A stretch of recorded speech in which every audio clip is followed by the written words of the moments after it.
All right. After a month hiatus, I believe we are live.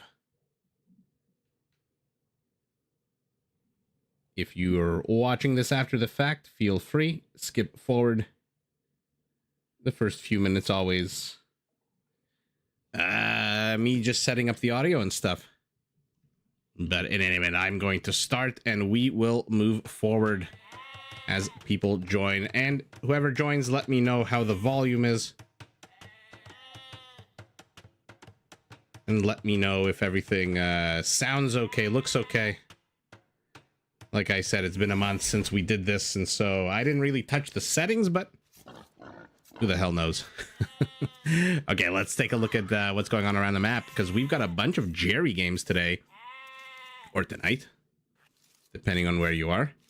And let's see, we got Cool Cat playing as the Portuguese. In his pocket, Rogue Wave as the Burgundians in purple, none other than Jerry as the Teutons in the pocket of red, who is Shaw Money playing as the Aztecs. That is it for Team North. Looks like both teams are moving out. Let me know if you can hear the airplane in the background.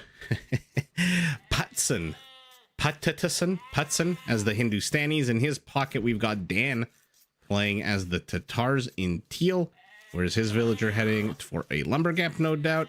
I am Zach as the Bulgarians in green, and rounding out the game, we've got Judes as the Poles in blue. And let's take a look at the map. We've essentially got 1, 2, 3 avenues of attack. Looks like Shaw Money is already engaged in a battle with Putson here. The few supporting scout cavalry units.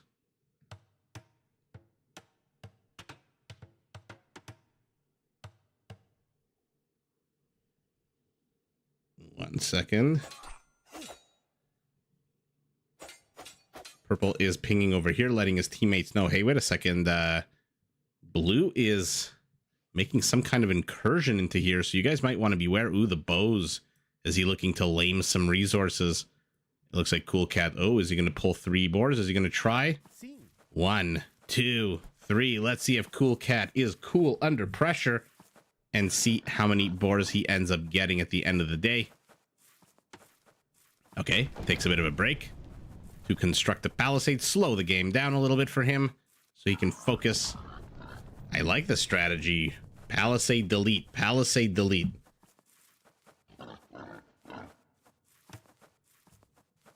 And looks like you should get all 3. I can't believe it's going so smooth. I shouldn't say I can't believe, but it is going very, very smooth here for Orange. What is not going smooth for here is on the right side of the map, where the players have been fighting over these boars. We'll see if Putson, having been the victor here, pushing his opponent back, does manage to get... Oh no, what happened? What happened? No, I looked away. I looked away at the worst possible time, and he lost control of the 3 boars. That villager was just standing here. Was it here around the bend of the berries? Oh, I am so sorry to have missed that. Shaw Money now pushing out. Does he know that there's already a wall off? Yes, there is. And he does know he is the one who tried to get this. Might as well just cancel these. I don't really give you that much vision, if any. He's going to try to bust in. First he thought, hey, you know what? I'm going to wall this off. But now he has second thoughts. Wants to get those boars for himself. So the player's contesting a lot of land here.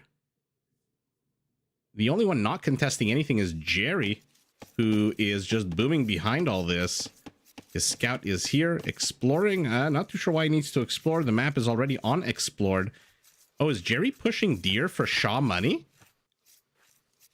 Okay, we'll keep an eye on this yellow dot and see if that's... Oh, look at that. Look at the teamwork out of Jerry. Ooh, but he's not paying attention.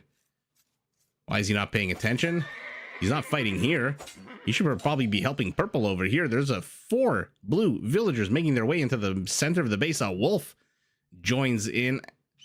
Interesting that the wolf's footprints on the snow are the same as a human being's footprints.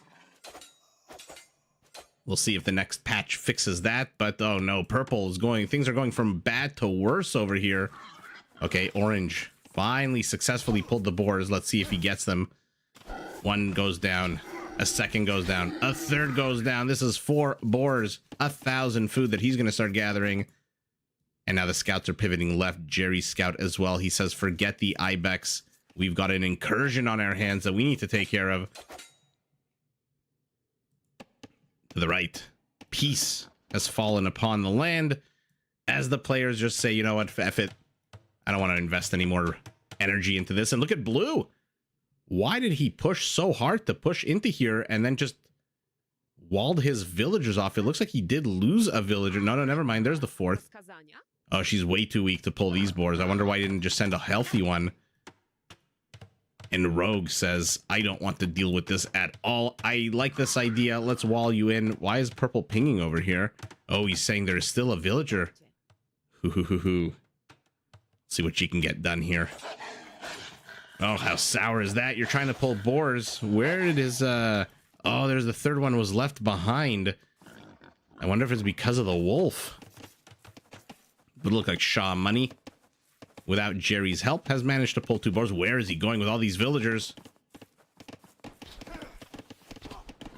Is the villager damaged? Yeah, he's at about half health, and now the 2nd boar will fall as well. Okay. So Team North has stabilized despite a little bit of early game shenanigans out of Team South. Team South is now pulling these boars, hopefully with a healthier villager than the one we saw.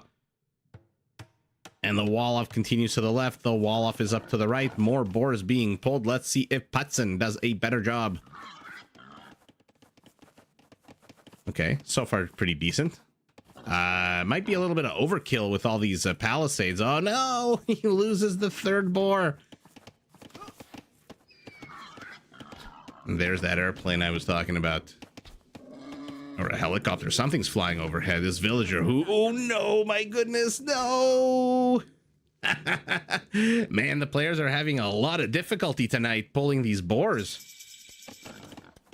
Just one here for Dan. First to reach feudal age is I Am Zach here playing as the Bulgarians. No attempt to incur anywhere, no attempt to bust into anywhere. He is just putting his head down, focusing as much as he possibly can on his eco, and looks like these guys did manage to get the villager. I always wonder why the female villagers, their hair survives the decay, whereas the men, their backs survive. Age of Empires stoner thoughts. Yellow is pinging over here. Why? Does he want Purple to open up a gate so he, or open up a palisade so that he can attack into Blue?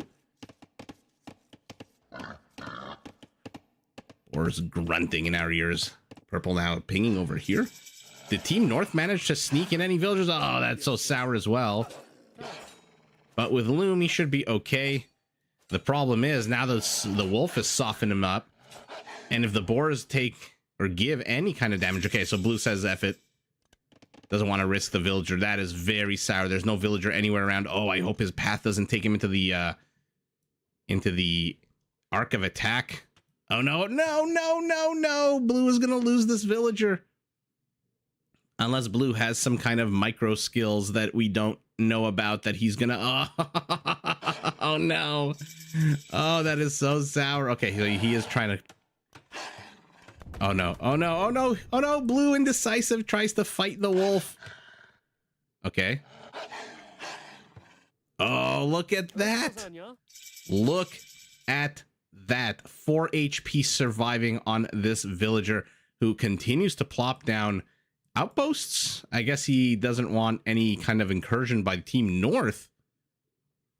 Even though it's Team South so far that has been pushing in. And look at Purple walling himself off here, saying, forget Jerry. Jerry can take care of himself. How many wolves are there on this map? This is ridiculous. Have the players taken their lakes? It looks like everyone has taken the lake. This is probably one of the most secure lakes we've ever seen in Rage Forest. And look at that. Safe, idyllic. This is a cottage country. Why is Green pinging over here? Does he want markets up? Does he want something else?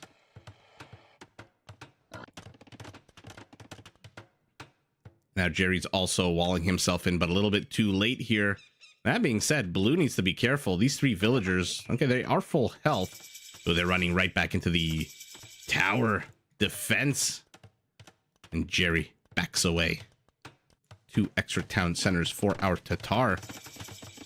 So 4 more herdables. 600 more food for them. Green building his siege workshop. The palisades probably not necessary, but better safe than sorry.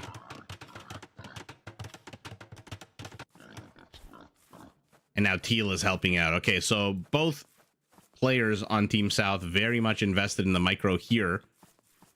Teal building those 2 town centers. Blue is still constructing over here. So his attention, and he's pinging over here. So he's doing 3 things at once right now. We'll see if that hurts his boar pull. So far, it's a pretty clean boar pull. Villager at full health. In comes a second villager with a hammer in her hand. I wonder what that's for. Oh no, she's just blocking. Oh no, she's blocked too much. Oh, and look at that. Look at that clutch save here by the villager. Oh no, he's gonna have to do it a 3rd time. Oh, that's so sour.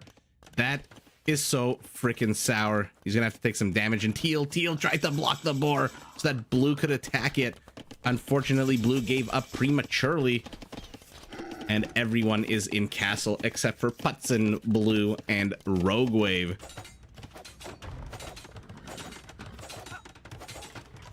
And the action now begins. We're approaching the 20-minute mark. Usually 25 to 30 is when things explode on the map. But right now we've got a Mangonel pushing in here from our Bulgarian.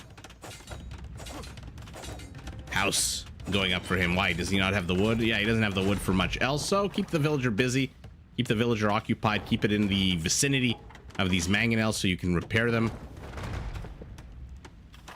This is an exposed little corner here. Green has to be careful. Don't take any damage on your own units with your own Mangonels. Oh, villager does bite the dust here. Rogue Wave loses as he tries to create a wall off, but 1 wall off, 2 wall off, 3 wall off, 4 wall offs. And FYI, this is a very resource rich little area, little nook here, part of the map. So purple is going to have to contest this. And blue is going to come under attack, maybe? I don't see anything being trained for orange. He's training more villagers. Jerry's here. He's got a monk. He's going to convert a knight. And we have 1 Teutonic Knight with that extra melee armor. So loses a Mangonel, but gets a knight in exchange. So not the end of the world. Not exactly the greatest trade, but not the end of the world.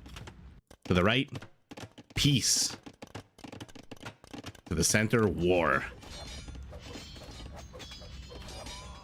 Purple has given up the 5th layer of wall-offs. Okay.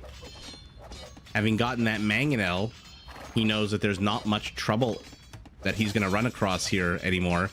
And now look at this. Where before it was a Bulgarian house, there is now a Teutonic house. And Jerry is pushing out with Mangonels of his own. Is Orange ready to attack? Is Orange ready to do anything? He is not. He is not training anything. He's researching chemistry. Our Portuguese is going to go gunpowder. Jerry loses his Mangonel. Zach manages to snipe it. And look at Blue preemptively building a defensive wall off here, perhaps expecting to be overrun by these Teutonic Knights. Now they finally realize, hey, wait a second, everything we see is being telegraphed to Team South because of this outpost. And so we might want to get rid of it. Another town center going up for him. To the right, I'm trying to figure out what's going on here. This kind of stuff always makes me laugh in Rage Forest, because once we hit Imperial and once onagers start coming out, Rage Forest becomes Arabia, because the players can literally cut anything they want. Any part of this forest can be cut. So it always makes me laugh when players do things like this, where they create these kind of pockets. Because the onager can just go this way. Just go south. So are you really going to wall every single avenue? That's impossible. You're going to run out of stone. Gonna run out of stone. I'm gonna run out of patience. Blue's eyes, by the way, with his outposts are being taken away from him. He is not gonna see anything. Shaman, he's getting redemption, expecting perhaps to see some siege out of our Hindustani. Instead, he sees nothing. Our Hindustani is creating also a wall up. So Team South went from being the aggressor to playing very, very defensively right now. but they've got the time. Why the hell not? They built a bunch of infrastructure here. By the time Team North clears this up, these are not exactly crazy powerful units at the moment. Although with the Redemption, might want to get rid of the tower so you can try to convert the rest. Fortified walls here for our pole. But what is our Aztec going to do? I really hope we get to see the Aztec monks. There's devotion. There we go. The new technology. If you haven't seen my video about devotion, definitely check it out. After this video, of course. Our Portuguese wants to bust his way in.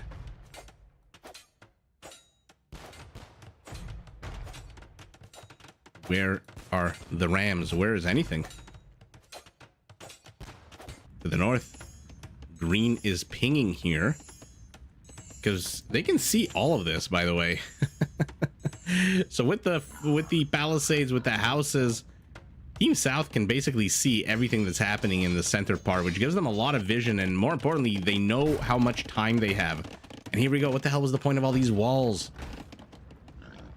Especially if you leave this part open. I mean, it looks pretty damn cool. It looks like a campaign in the game, but ultimately not really that effective. Again, especially since your opponent can just cut a straight line down here, and then all of a sudden you're up Schitt's Creek without a paddle. And blue has given up this giant chunk of land. This is a lot of real estate where Team North can build a lot of infrastructure, which means even if their push is not successful and they get repelled, it's going to take Team South a long time to clear this up. Although maybe I'm getting ahead of myself right now. There's not really much construction being placed down here. For now, it's just army, our Portuguese. Seems like he has the vast majority of his team's army supply. Out of 29, he's got 14 and 3 makes 17. So about 60% of his army, his team's army. Blue furiously tried to create another wall up, but against these bombards, I mean, the walls are done. Like, they're not going to last, even though he did research fortified walls. More and more players heading up to Imperial. And our Aztec monks, how's their HP looking? 70 HP. Is pushing through, but the Eagle discovers what? Not much. Let's see some Chattagny, more and more devotion. It's always nice to see a new icon, a new badge. Jerry, not a high value target. Go after the houses, maybe. Okay, never mind. He's going redemption after the houses, and Zach says absolutely not. Okay, so Jerry making the right move here. And orange is unrelenting. Where is our pole? What is he doing? He is on only villagers. He is still in castle. What does a stone look like? Only 213 stone. I don't see a castle anywhere for him. I don't see any stables for our pole. What is he planning on doing? He is planning on evacuating. He's planning on letting the Tatar handle this with step lancers. Step lancers against hand cannoneers? Ooh, I don't know. Maybe if they were Mongol step lancers. Maybe if they were Cuman step lancers that could maneuver around them. I don't know about just basic Tatar. Doesn't look like he has silk armor, does it? Let me take a look. No, he's just maxed out the armor from the blacksmith. And in comes the Portuguese. They are claiming this Polish territory as their own. An expeditionary scout with 2 HP is here, trying to give him enough vision.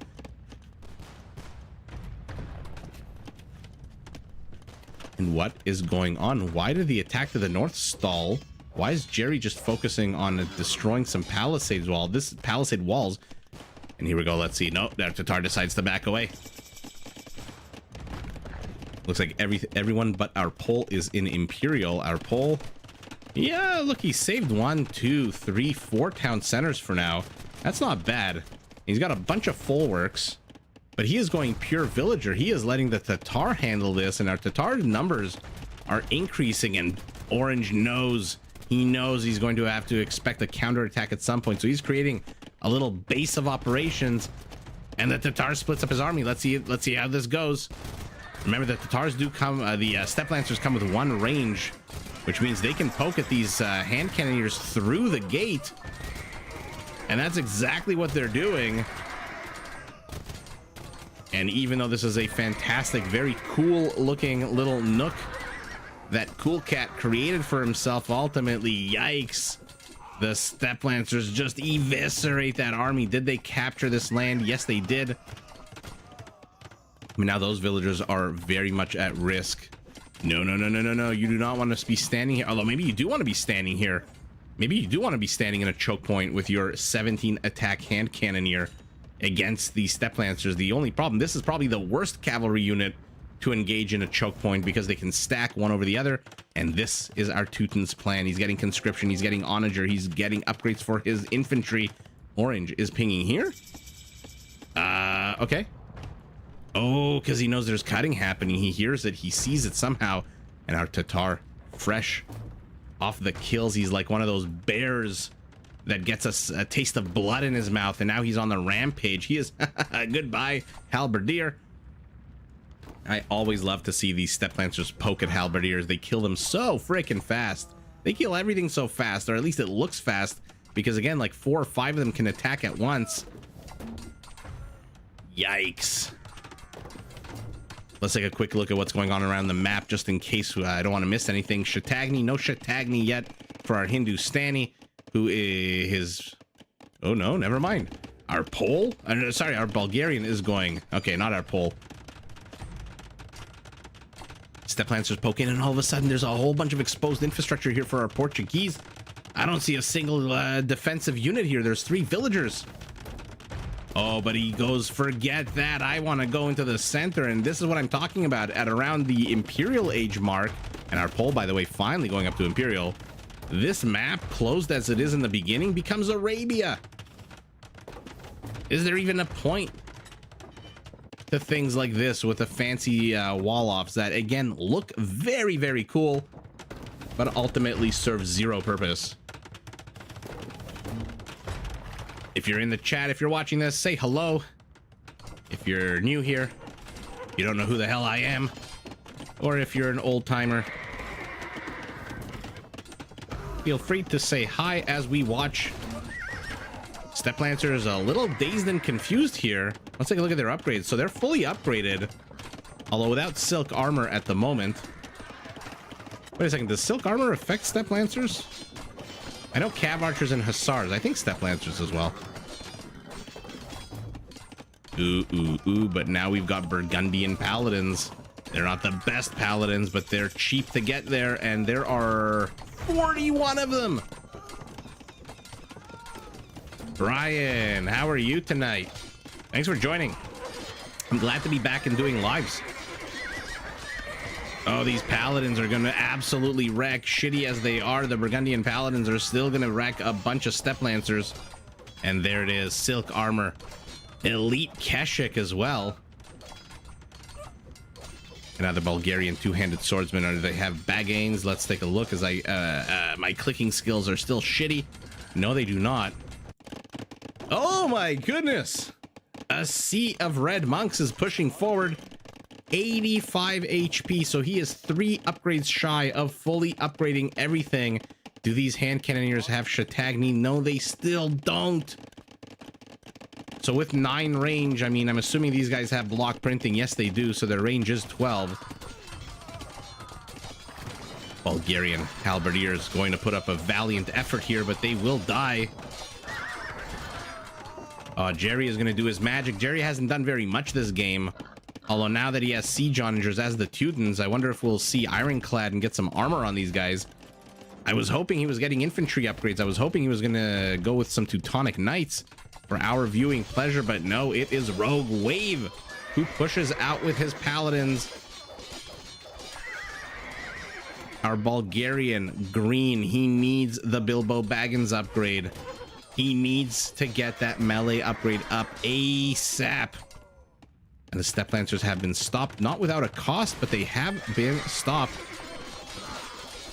And now the choke point, Their stackability, let's see how they fare. They've sandwiched the Burgundian here between 2 ferns. Let's see how they do. A few halberdiers coming in from our Portuguese. Some hand cannoneers on the left to support. Oh man, it looks like to the south the Tatars are going to take this, but to the north the Tatars are going to melt to the hand cannoneers. Our Hindustani I see is getting Hussars. Where is your Shatagni upgrade? Purple still has 34 Paladins. More and more are coming forward. Let's take a look at the armor of the Step Lancers. Now it's maxed out. 4-7. Where is green? Where is his Bilbo Baggins upgrade? He's got 8 two-handed swordsmen. Where are they? Still no upgrades. Jerry is escorting a whole bunch of Aztec monks who are just now, or no, sorry, just getting devotion. So they should have 95 HP soon. And look at the conversions going down. The micro here is going to have to be amazing out of the Aztec. Otherwise, these Step Lancers are going to go right for them. So the game took a little bit longer to get up and running, but once it did, holy moly, did we see a little, are we seeing a lot of action? And the Aztec monks push back the Tatar, who is dumbfounded. He doesn't know what to do. Where is the Hindustani? Why is he not helping out? He is starting to send Hussars. Their upgrades are terrible. No armor, no maxed out attack, but they've closed in on the monks. Jerry has to be careful. You do not want to gun down your own monks here. Very weird flex for red. Although it did work. It did work. Our Bulgarian looks like he wants to incur into the center here, but Jerry is plopping down a big fat Teutonic castle with crenellations. Purple is pushing back. The Keshiks are heading north. The Ponics are heading north. Not yet fully upgraded. What are the Keshiks looking like? They should be fully upgraded. Yes, they are. And now our Pole. Welcome to the party. Going Cav Archers. Okay. Not something I had on my bingo card for this game, but okay, these castles are going to be able to wreck whatever comes here. It looks like the Aztec Teutonic push has been repelled. Where are the Aztec monks? What upgrade are they missing to get them all the way up to 100 HP? They're at 95 right now. Something is on fire. Looks like red managed to convert a fishing ship. Interesting. And now our Pole is here with 33 Cav Archers. He's going to absolutely be able to wreck these hand cannoneers, especially if his units body block. Or no, never mind, they're not body blocking at all. They're going after the bombard cannons, but they fail to get it. They are not Magyar. They're not Magyar. Oh, if they were Magyar, they would have one more range and they would be able to snipe this guy. 2 HP left on him. The hand cannoneers secure the location. To the north, the castle is taking down the Krepos together with the trebuchets. Where the hell is our Hindustani? Where are these hand cannoneers? Okay, they're here finally. +2 range, +2 range. Amazing. Oh, the Hussars. The Hussars, if they can get through the Halberdiers, are going to wreck these monks. Oh, but fantastic teamwork out of Jerry and Shaw money. The Halberdiers wreck the Hussars, but the Hussars can be replenished. How many stables does he have? 9 stables, so they're going to be replenished fairly quickly. About 1 billion monks focusing all of their attention. I mean, look at these sniper lines. You love to see it. Holy moly, this is so cool to see. 20 monks, 95 HP. I still don't know what upgrade they're missing to get them to 100. Another Krepos has fallen, but the Cav Archers are here. They're going to take care of this basic onager. But now bomber towers are out as well. So in the east, Team North is pushing into the west. Team South is pushing in. But Team South seems to be losing steam here, even though it says they're in the score lead. I don't know if I really agree with that. Where do these Cav Archers think they're going to go? There's nowhere for them to go. This is like playing Wolfenstein and then entering a room you've been in about 1,000 times before because you're lost. And there's nothing left in the room. No secret compartments, no ammo, no health kits. The Hussars are going after the skirmishers. Bombard cannons. Look at how many monk lines there are. Holy shit. Man, oh man, I miss live streaming these games.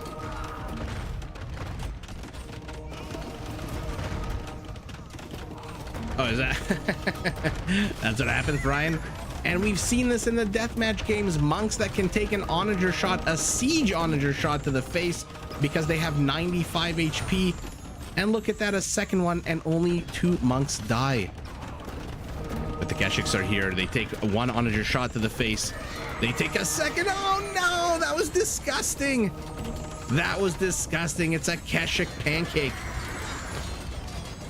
But they've closed on the monks. There's a lot of gold here for Team North. Monks and onagers, not cheap units. And the hussars, let the hussars take care of the monks. The Keshiks. Does he have ironclad? No, not yet. He needs a little bit more melee armor on these siege onagers. Does Jerry? Wow, what an epic pushback from Team South. Holy moly. What is this? Oh, there's a purple Burgundian paladin here in the middle of nowhere. He's got 2 kills, 0 economic at the moment. And let's take a look what's happening. Green's onager is taking on orange. Oh, decides to take on a villager instead. Oh no. Okay, so 2 for 1. Our pole is here. He cannot take on paladins with cav archers. Good onager shot there out of our Bulgarian to soften up these paladins. Maybe now he can. Let's take a look at the paladin's HP. Oh man, it's at half HP. And the step lancers stack one behind the other. Oh no. Team South is just pushing back significantly. What is Team North gonna do? Our Aztec has not re-upped on monks. He's only got 4 monks. We've seen Teutonic Knights out of our Teuton, but he's also not really building any army. Orange is pinging here. Oh, ho, ho, ho, ho, ho, ho. Sneaky Bulgarian siege onager. Oh, does he finally have the Bilbo Baggins upgrade? I'm clicking the wrong unit. Where are they? No, he still doesn't. Teutonic Knights slowly waddling their way forward. They do not need to move. Teutonic Knights remind me of the opening scene of Goodfellas when Ray Liotta is introducing his past and how he says, you know, ever since I can remember, I've always wanted to be a gangster. And then he mentions Paulie. I forget the actor's first name, but it's Servino. It might even be Paulie Servino. No, I don't think it's Paul Servino. And then he says Paulie moves slow, but that's because Paulie doesn't have to move for anybody. And that's always reminding me of a Teutonic Knight. Oh, another onager shot to the face. Aztec pikemen are nothing to laugh at. We've seen these guys with their +8 attack. Oh no, not +8 now. Oh, where the hell is Garland Wars? The pikemen also get destroyed. So much bloodshed. Monk, you are not Aztec, so you die immediately. First bombard tower falls, second bombard tower takes care of this onager, although it looks like 5 or 6 different things were firing on that onager. Purple is pinging over here thinking, hey, we need to stop this side swipe, but Green's already here. He's taking the gold. We've got elite cannon galleons as well, trying to take care of these onagers, but more and more pikemen. What are our Aztec's resources like? So he's doesn't have a lot on gold, right? He doesn't have a lot of gold, period. So no surprise we're not seeing a lot of monks out of him, but I love that we're seeing how many barracks? Only 7 barracks. He's got to get those numbers up. He needs at least another 3. Yellow over here now saying I mean, our Bulgarian, I don't know if this is gonna win the game for Team South or if it's gonna hurt them, because it's paths carved in forests in Age of Empires are not one-way streets like in you know, the downtown of your city where you have one-way streets. They can be used by your opponent, and if you don't create a bit of a defense here like he's doing now with the gate, your opponent's just going to use those same paths to attack into you. So the more avenues you create, the more exposed you are. This is a nice little area for a whole bunch of Eagle Warriors to swarm into. Although I say Eagle Warriors, our Aztec is nowhere close to getting Eagle Warriors. Although look at his gold count. All of a sudden, he's up to 1,800 gold.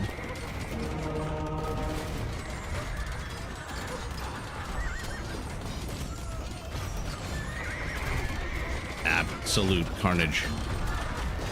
Onagers trying to take care of as much, and now green. Yellow is pinging over here. Jerry wants to push into the trade route, but there's already a bombard tower. Let's take a look at its vision. So it's gonna see any kind of attempt to cut that forest from a mile away. Our Bulgarian is supply capped. He does not need Bagains because he does not care. He's got 82 halberdiers on the way. What is our Pole doing? 79 cav archers.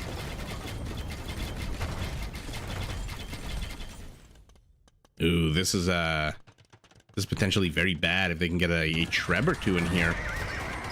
And it looks like Team South is pushing north, and the hand cannoneers are just going to wreck together with the bombard towers basically everything. The first Treb falls. Another Treb is going to follow the Keshiks. There are bombard cannons here for our Hindustani as well. And so despite a late start for our Hindustani, he is with okay, second lowest army count. I thought for some reason I thought he had the higher army count. Onager comes out for the Aztec. Onager dies immediately. Green continues this project of cutting everywhere he possibly can. What is happening here? A few halberdiers are attacking this bombard tower, which I guess Orange is just gonna let it happen. Okay, he doesn't want to use the Onager because of course that's just gonna damage his own tower. So waiting for the hand cannoneer to help out. But the real story here is our Aztec. He's got 1,500 gold. Why are there no more monks? I guess there's not really that much that he can convert here. No real heavy units left. Elite skirmisher for our Aztec moves in. Doesn't look like he's got the extra range and attack just yet. More and more trebuchets. What an absolute crazy game so far. Oh no, they're in the trade route. And what yellow wanted to do down here, blue has done up here. And now he's parked himself in a little nook. This is a huge amount. Oh no, he's gonna get sandwiched. Oh, our Pole has left his entire train of units alone. I can't tell if this is high ground. If it's high ground, our Pole needs to get his ass onto it.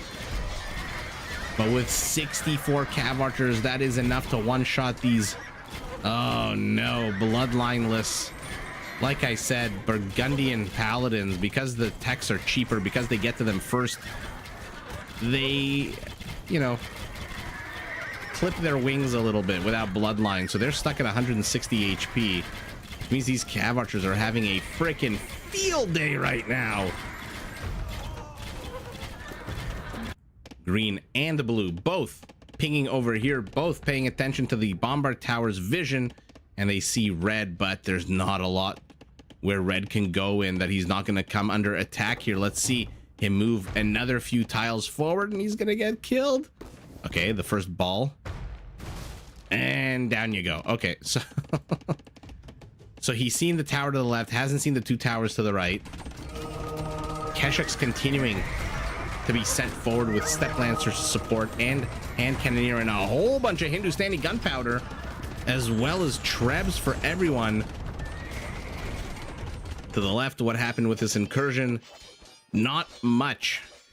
Okay, so much work, so much effort for really nothing. In come more Burgundian paladins.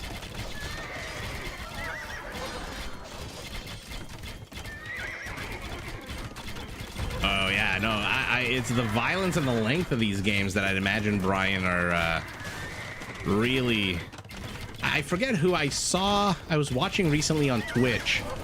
There was a streamer who played Age of Empires who was basically talking about how at the end of these games, these 4 versus 4 Rage Forest or Runestones or Arena, he basically has to go lie down for an hour because he's just so exhausted and spent. How much gold are you carrying? 108 gold is a good amount of gold, but your pathing could not have been worse. You are going straight to your death. Oh, what a sour way to end your life with an onager shot. Oh my god, oh my god, oh my god, look at this guy, look at this guy. He made it through the blockade. No, he didn't. Our pole noticed him and guns him down from behind.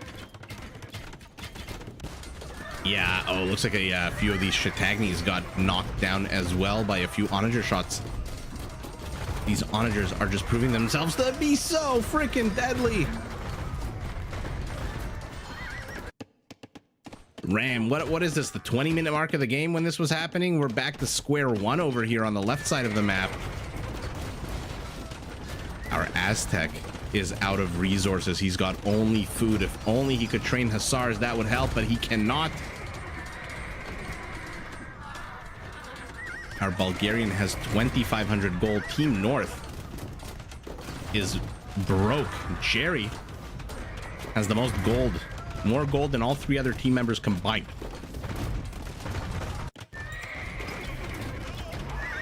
How many kills on the Cav Archers? 83 on 89. Not great. Good attack rounds there out of Jerry. But the Conics are here and they're going to get those onagers. Doesn't matter if they're mounted or dismounted, they will get them. Jerry doing a little bit more damage to his own teammates than to himself. And finally, we've got Ironclad, so his onagers are a little bit safer against these melee cavalry units.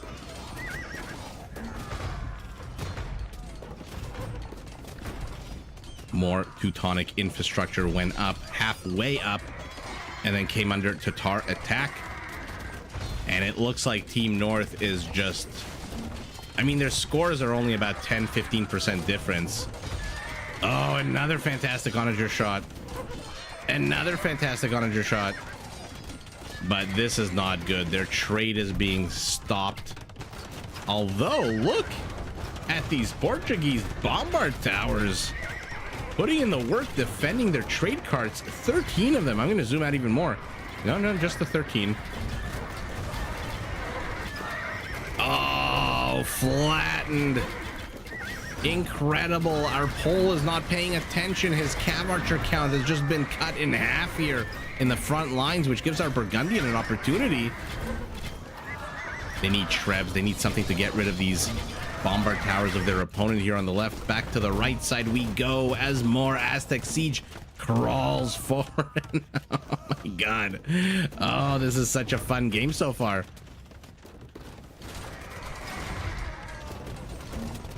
The scores are still just about 15% apart.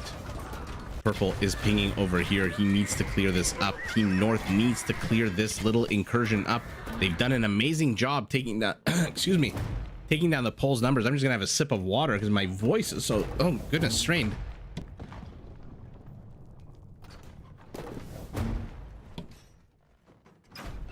Man, casting games, talking to people, live streams, they take a toll on one's voice. Ooh, hoo, hoo, hoo, hoo. He's gonna park himself right in the trade route, I guarantee it. Okay, now you hit the stop button. And now... oh no. Yikes. Ooh, Brian, what kind of beer are you having? Maybe I'll get a beer as well. Are there any casters who get drunk and cast games? I can't imagine the commentary is very fun when you're drunk. For the audience, I mean, for the person who's drunk is probably the funnest thing in the world, but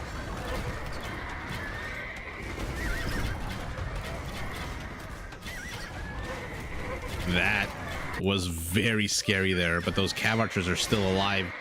The Burgundian is chasing them down. He's going to kill them.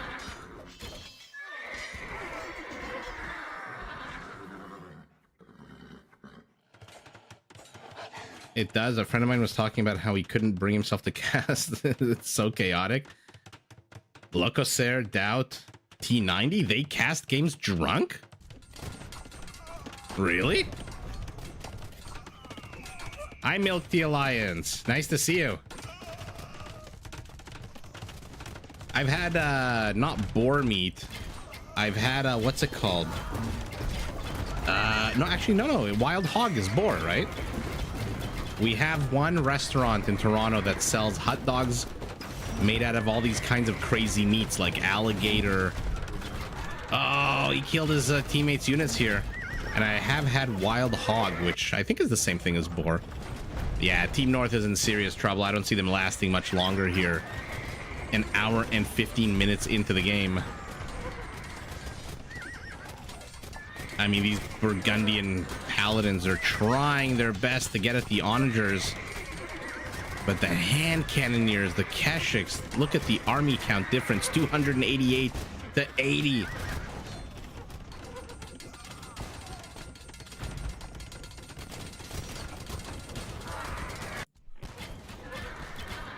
It is not tender or it's kind of salty and tough, actually. Maybe that's just the one I had. Yeah, everyone in Toronto was very excited when that restaurant came. It's called Wurst, W-U-R-S-T. And everyone was just so excited. There was a lineup out the window. Oh, wow. What an absolute slugfest. Let's take a look at the kill count. First of all, let's take a look at the economy and see the trade. So about 50,000 trade for Team North. I wonder why Team South won. Look at these numbers. What is this? 64, 94, 97, 120, 135,000 gold to 50,000 gold. No wonder Team South took this game. I mean, that's basically triple the gold. Kill count the most was our Tatar with those Keshiks and Step Lancers. I'm surprised. Let's see who was number 2. 711, 760. Number 2 was Jerry. Okay. Our man Jerry crushing it. But ultimately, Team North just couldn't. I mean, they tried. Our Bulgarian tried with a whole bunch of these little attacks. I don't know if they were meant to accomplish anything. I don't know if they were just distractionary. But in any event, they accomplished Jack Diddley.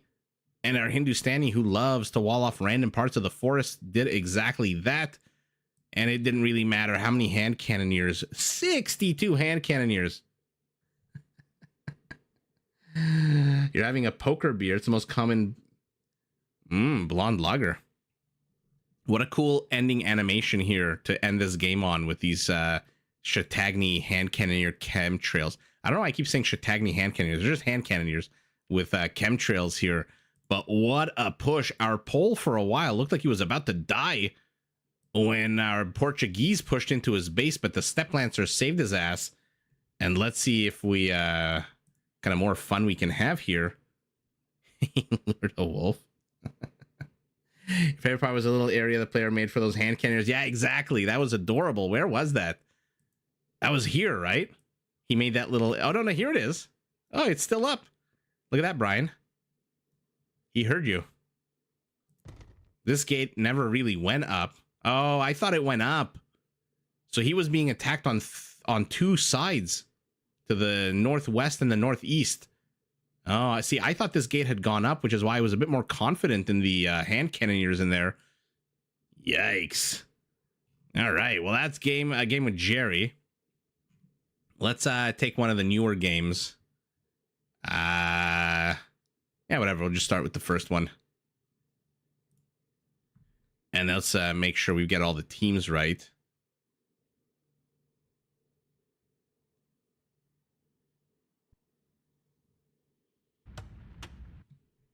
Let's see. We've got gray, teal, green. Gray, teal, green, and red. Oh. Why did it change the team name?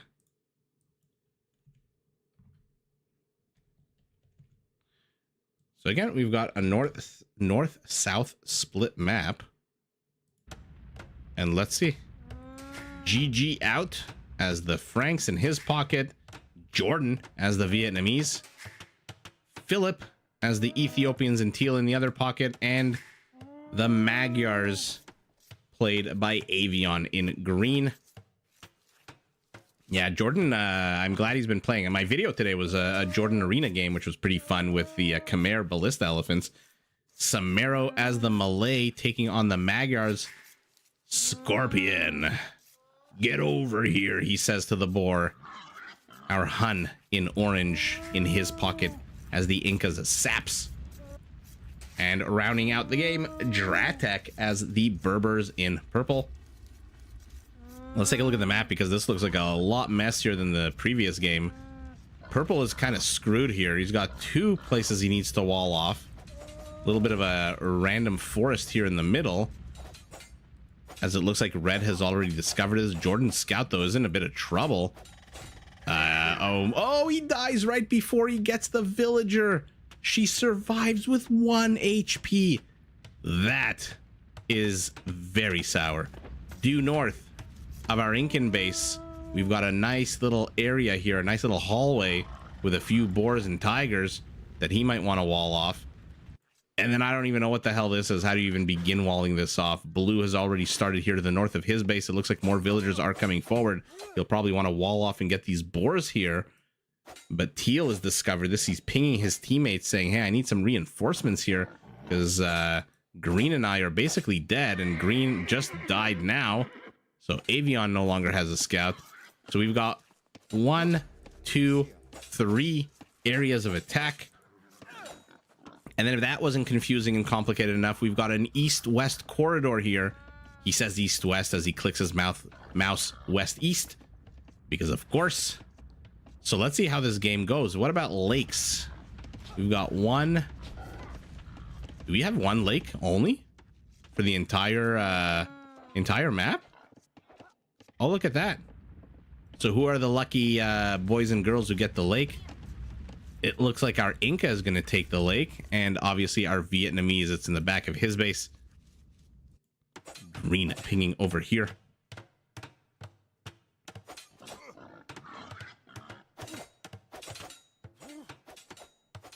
How's your beer, Brian? I love light lagers and light blonde beers. I love a good Dos Equis.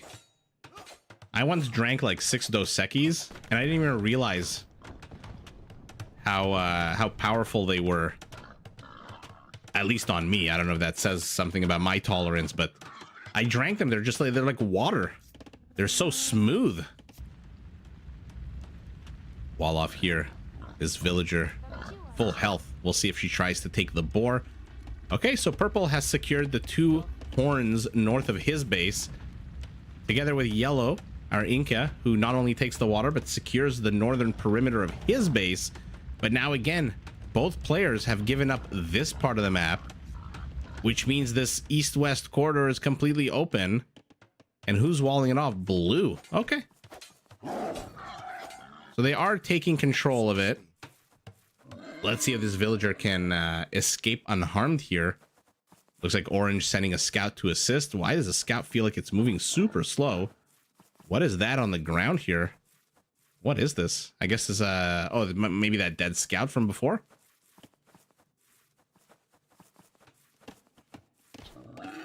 Nice. I am glad you're having a blast. I'm having a super fun blast. It looks like Blue's pushing 2 deer at once. Man, oh man, do I miss live streaming. No! Okay, this villager will save the boars. We'll take some damage doing so. Okay, okay, okay. So did he get all 4? No, the town center got this one. The town center got this one. 340 food just went down the shitter. But 3 boars still left. Are actually, no, did he? No. What am I missing? Oh, there's one here that's alive that got clicked when I clicked all of them. So yeah, about 900 food left on those boars that survived. Wow, wow, wow. That was sour. That was very sour as he continues now pushing in more deer. Okay, let's take a look at the map and see where the wall-offs are. Green Avion, our Magyar, who can kill the tigers with 1 fell swoop, is moving forward with no fewer than 5 villagers. Okay, he really doesn't want to. He really doesn't want to fight over here. I guess he wants to fight over here. Blue is way too far to make an issue of this, but he sees 5 villagers, so he sends 7 of his own. 274 villager HP to 200. And let's see who has the better micro here in terms of villagers. But Green. And this is what I don't understand about Rage Forest. You know, maybe other casters. I know Mem plays Rage Forest a lot, and so he has a lot more expertise about this than I do. What's the point of this? Why did you bust in through blue with 5 villagers, only to create your own wall off a few tiles later. What was the point of that? And now you're wasting micro, now you're wasting time. It's like what I don't understand about shit like this. Why do you lame the water? It never actually accomplishes anything. Brian, oh my god, we're synchronized here. I was thinking about that mod as well right as I was watching this battle of the boxing gloves. Holy moly, you're in my head, man. But now blue is chasing these green villagers. You've got a scout here as well, but okay, I guess with 6 HP, he's not going to want to risk that scout. Player's starting to head up to feudal age. Okay, looks like our Frank lost his scout. How did purple manage to sneak in this villager, and what was the point of this? Okay, he's going fire galleys. How is Jordan going to respond to our Vietnamese? So far, not much a-doing. And a tower. What's the point of this? I don't get it. Somebody tell me. Somebody who's watching this live, or somebody who watches this after the fact, or somebody... I highly doubt Memb is ever going to watch these videos, but if you are watching, what the hell is the point of this? You are wasting so much time, energy, resources, and it never works out because demo ships or fire galleys just show up and contest it. And then question number 2, well, like I asked a minute ago, what the hell's the point of this? Did you really need these 4 tiles? These 3 tiles between the palisades? I don't know.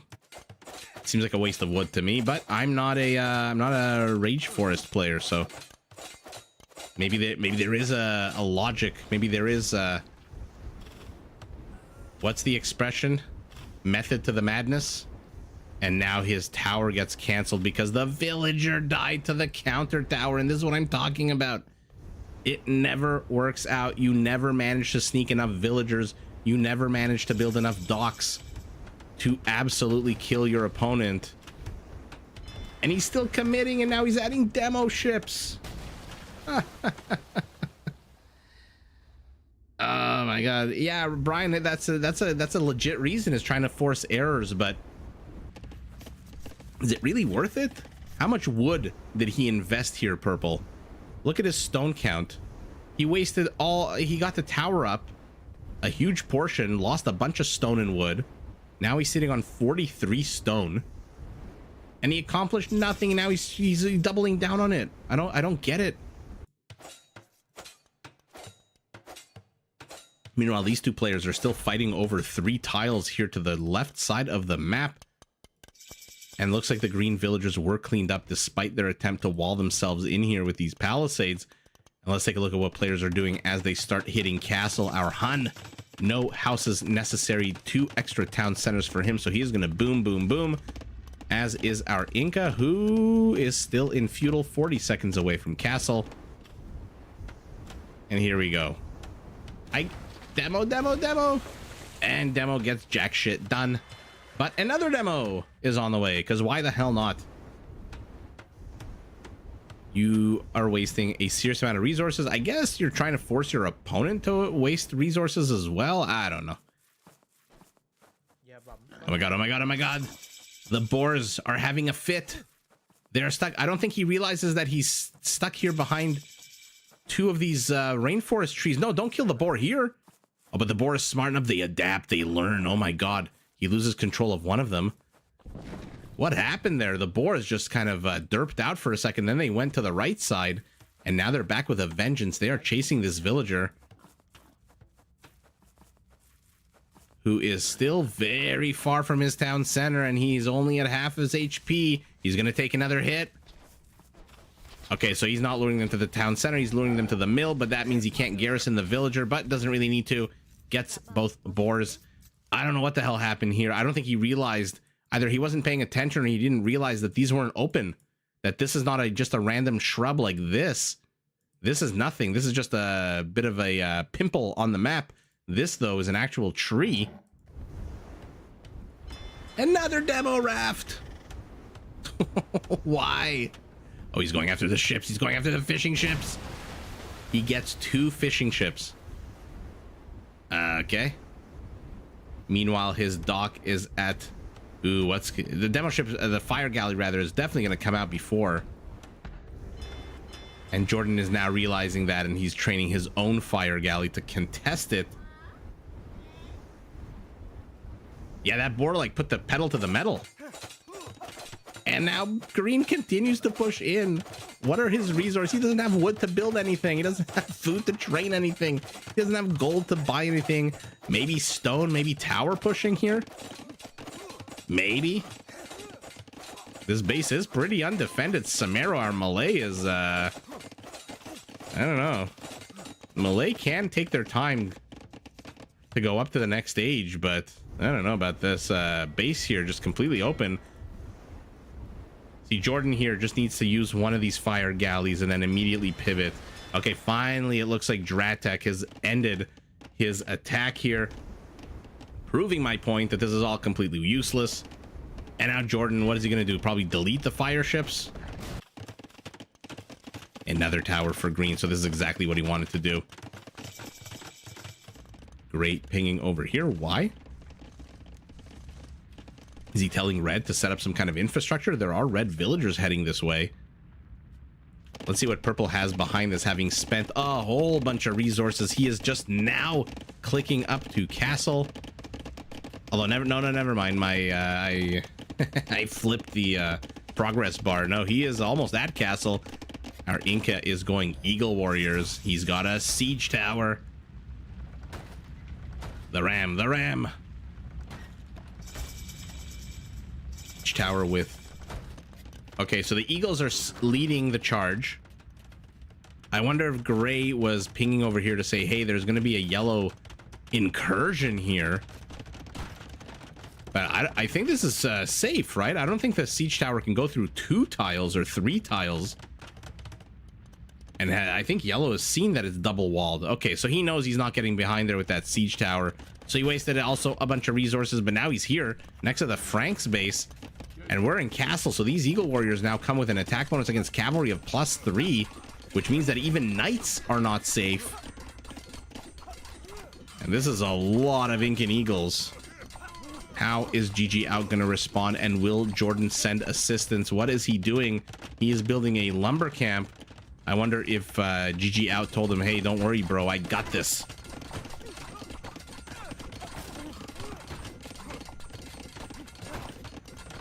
Ooh, siege tower with Gebettos inside.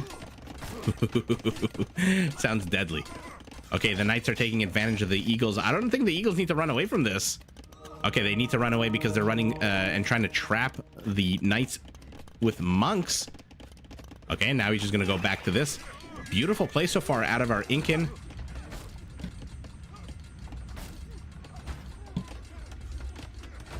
Tony the Tiger doesn't like this encroachment on his hunting grounds and takes action. Will die. Oh man, a big fat juicy Malay castle here with a single karambit who's injured and a petard. Okay. So green's push into here has been cleared out. This castle needs I think another upgrade. At least get one upgrade. Okay, so the karambits are here attacking the Zerglings of Age of Empires. Do manage to get that tower, but they need to back away. There's no point in risking and wasting units for a house. Stable is down for our Frank. How many does he have backing this up? 3 of them. What is Jordan going to do to help his teammate? Is he just floating him resources, I wonder? Because right now our Frank is kind of alone. And there's a lot of eagles. There's a lot of pike. And even though it was nerfed, the Incan food discount is still pretty impressive in Castle Age. 9 knights. What are the upgrades on them? +1 attack, no armor whatsoever. He's gonna try to pick off this mangonel. Maybe not. Oh, he sees these villagers. He knows that he's trying to get blocked, cock blocked away from Jordan. Deletes his own knight here instead of giving him to the Incas, and oh, the Inca does manage to get this. Jordan with a castle here. Not too sure about rattan archers against Eagle Warriors. Sorry, I have to keep muting my mic for a second, which is the clicking sound you hear because my throat has a tickle. Done a lot of talking today, which I usually try not to do. Oh, excuse me. Sorry, Brian. I coughed before I could mute the mic.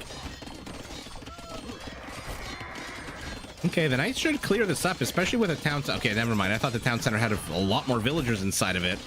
But either way, the Knights should clear this up. Their HP is going to win them the day, but there's reinforcing infantry here. What is Purple doing? What is Red doing? Purple is not helping his teammate at all unless he is sending him resources. We'll take a look at the resources sent. Jordan has finally busted his way in here and now is sending out rattan archers. They'll be pretty good against the pikemen. Against the eagle, I don't know about that. Blue is pinging over here. Why? Why is he pinging over here? Not too sure. Green and teal have set up a bit of an infrastructure situation here. More karambits are being trained. Only 6 of them, though. And now the rattans get chased. Where are you going? You don't have murder holes. Why are you running back to the castle? Oh, you're running back so you can snipe these units. So fantastic move so far. And it does look like our Frank has secured this base. Let's see if he gets the battering ram before his knights die to these pikemen. Yes, and yes. Very confused siege tower. Doesn't really know what the hell to do. Might as well just delete it at this point. And our Hun is pushing out. By the way, where the hell is our Hun and what the hell is he doing? He is going cheaper cav archers.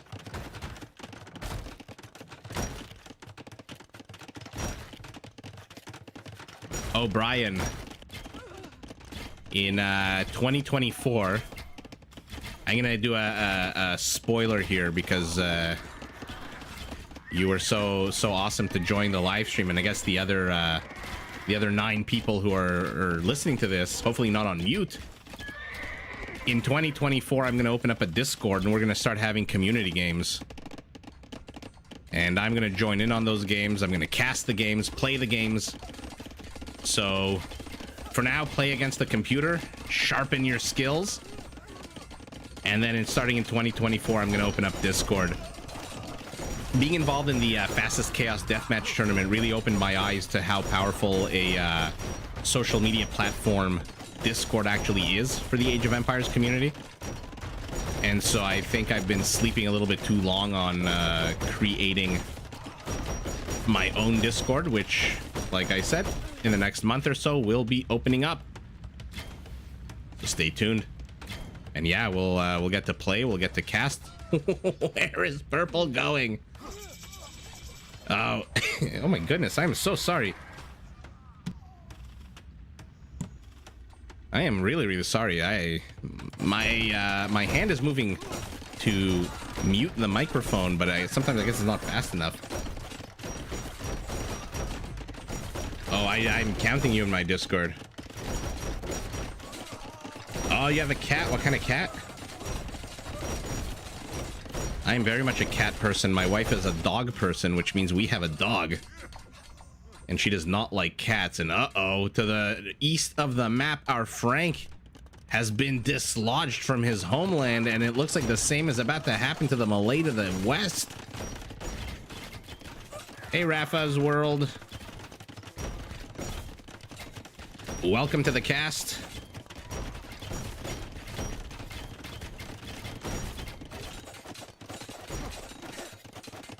Oh, Rackrow. I'm sorry to hear that, but I'm glad you could join for the joy of 4-on-4 Rage Forest. And if you didn't hear the announcement from a few minutes ago, I was mentioning to Brian and to everyone here that I was going to open up a Discord in 2024, and we're going to start casting, watching, playing community games, and maybe even sharing pictures of our pets. I'm one of these guys that it takes me a while to get used to new things, and I really, I don't want to say struggle with new things, but I'm not a fan, especially when it's technology related.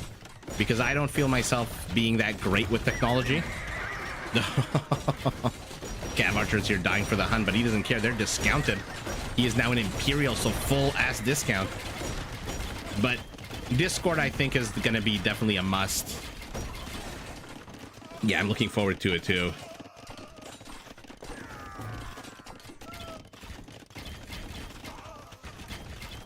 Aw. You took him off the street. That's so nice of you.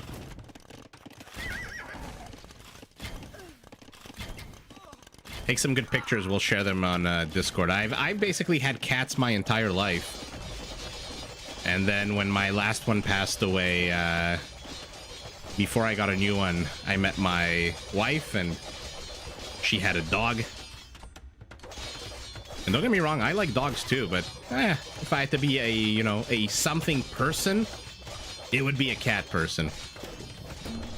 Although honestly, the one thing I don't miss about having a cat is having hair on everything. Our dog, I mean, she passed away a year ago, but she was hypoallergenic, so she didn't shed. It was fantastic. Anyway, you didn't come here to listen to me talk about my dog. You came here to watch Berber Cavaliers get ready to bust through into Jordan's base. And this east-west corridor is being used by Eagles to spam to the left side of the map as he is joining in to take on some of these Ethiopian halberdiers.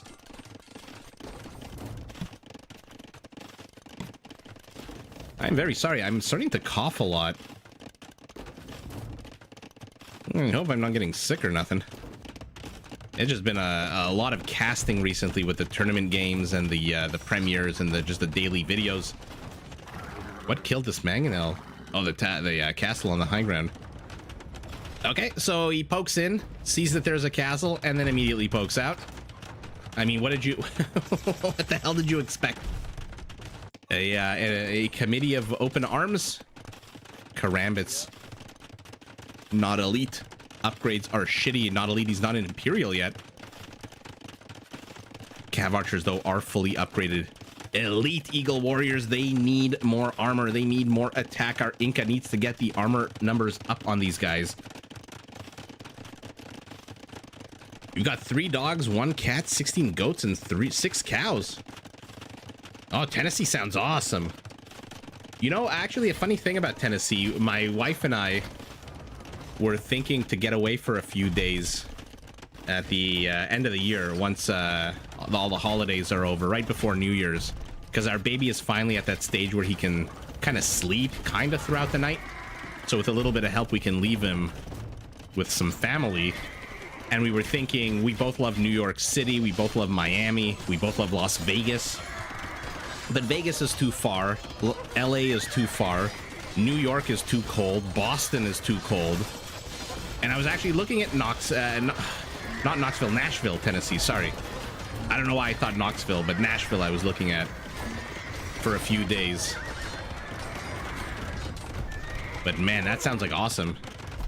A bunch of goats and cows. So you're basically living Age of Empires in real life.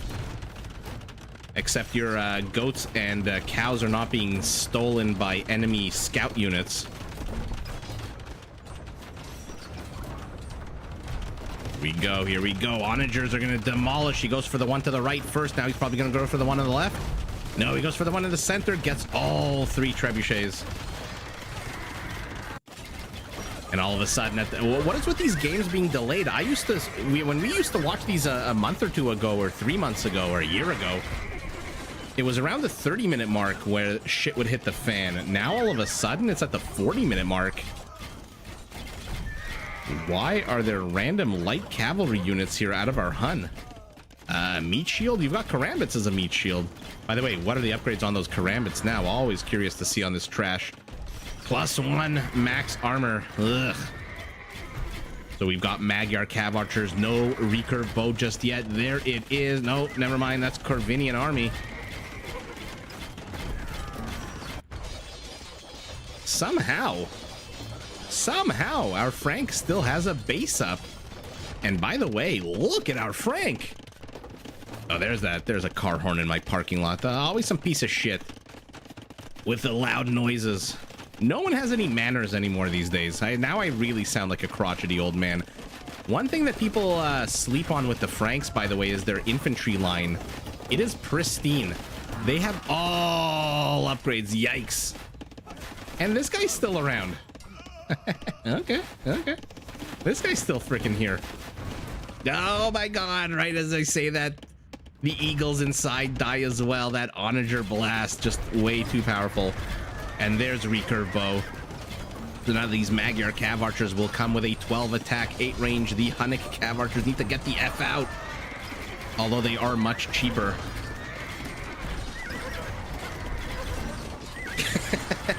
Yeah, Brian, I'm like that Grandpa Simpson meme where he shakes his hand at the sky.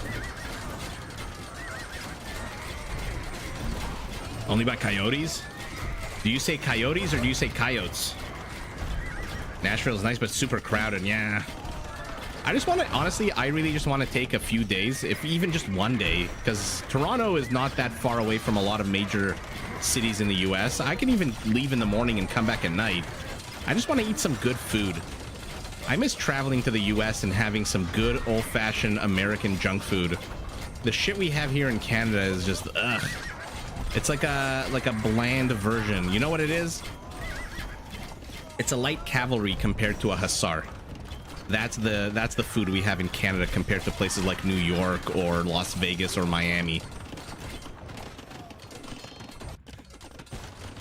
To the right, the battle continues as now the Incan Eagles are over here. I guess they stopped the tide to the left, giving the Malay enough time to get an army back up. Uh-oh. You're not paying attention. You're losing cav archers here.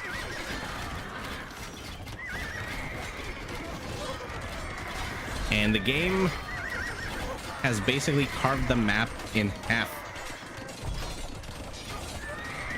Edelweiss, nice to see you. It has been a few millennia. Merry Christmas. Ooh, I'm trying to remember. I used to know how to say Merry Christmas in German, but I've forgotten. Age, drugs, and lots of other activities have made me forget a lot of things from my youth. Oh, Brian, I love traveling to the US. Oh, Edelweiss, that is not what I thought at all, so maybe I never really knew. That doesn't sound like what I was thinking at all. But Merry Christmas nonetheless, and thank you for joining. It must be like 4 in the morning or 3 in the morning. Brian, I absolutely love eating. For me, the best thing to do, the best vacation I can ever think of is to go to Vegas. Weihnachten. Frohe Weihnachten. Okay. 4 a.m. Holy shit. Thank you for joining.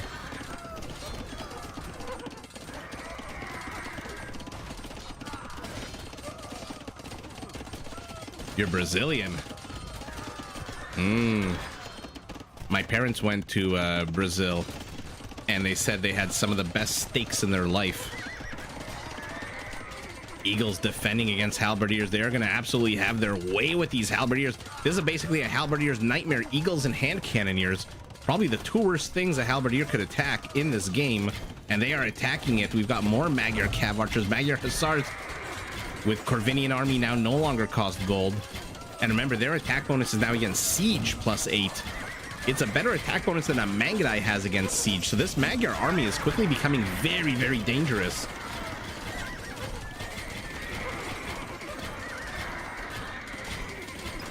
Okay. So a stalemate here to the left side of the map. It looks like a stalemate here to the right, although the Frank has finally been taken out of his base. And we've got a whole bunch of Berber castles. Oh, I appreciate that, Elvice. Stay even a minute. I appreciate it. Brian, don't get me started. My wife told me when she heard some of our live streams in the past, she's like, people are gonna think that you just sit around eating and drinking all day the way you talk about food. But man, oh man, do I love to eat. You know, there's people that eat to live. I live to eat. And my ever-increasing pant sizes demonstrate that.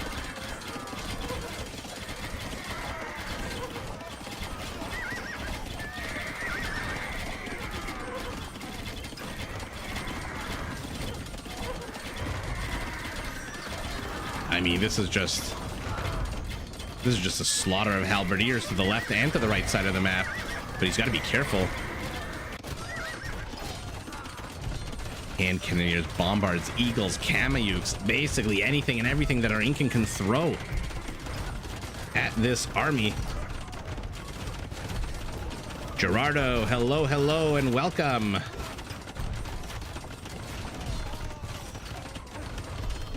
I freaking love empanadas. Oh yeah, Rafa, take a look at this. +8. I think it might be the best bonus against siege from, you know, just a generic regular unit. Not like another siege or a bombard or a battering ram. It might be one of the best bonuses against siege. Most of them are like +4, +5. I think even the eagles. Where are they? Where are those pesky eagles? I'm gonna pick one that's not about to die. I think theirs is, yeah, siege +5. I think a Mangadai is 4. So having +8 against siege is pretty bonkers in the later stages of the game. Because usually Hussars have bonuses against monks, which at the Imperial Age is a useless bonus. What kind of meat does she put in the empanadas, Brian?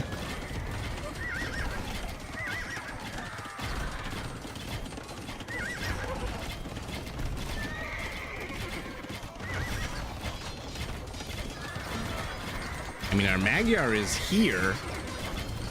He's making his presence known, but he's not really pushing in very far. There's only really 4 Trebs and an Onager making... Okay, never mind. There's more Trebs being produced here.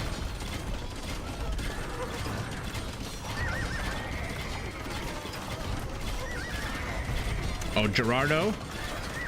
Funny you say that. I actually downloaded a whole bunch of small map games, and I will be casting them this week. Funny that you should mention that. I literally downloaded some like an hour ago. Now they're low elo maps, but players rather, but still super fun. I love those small maps. I just feel bad because I know Doubt and Tato played a set, but it was a T90 tournament. So I feel bad kind of casting in other casters tournament games, but the standard kind of maps on ranked ladder, yeah, those are coming up. Mass Cavalry Archer is nasty, and Cav Archers are freaking amazing. The only thing with Cav Archers is they don't destroy buildings. They're not very good at taking down infrastructure. And look at this. His Trebs are a little bit too forward.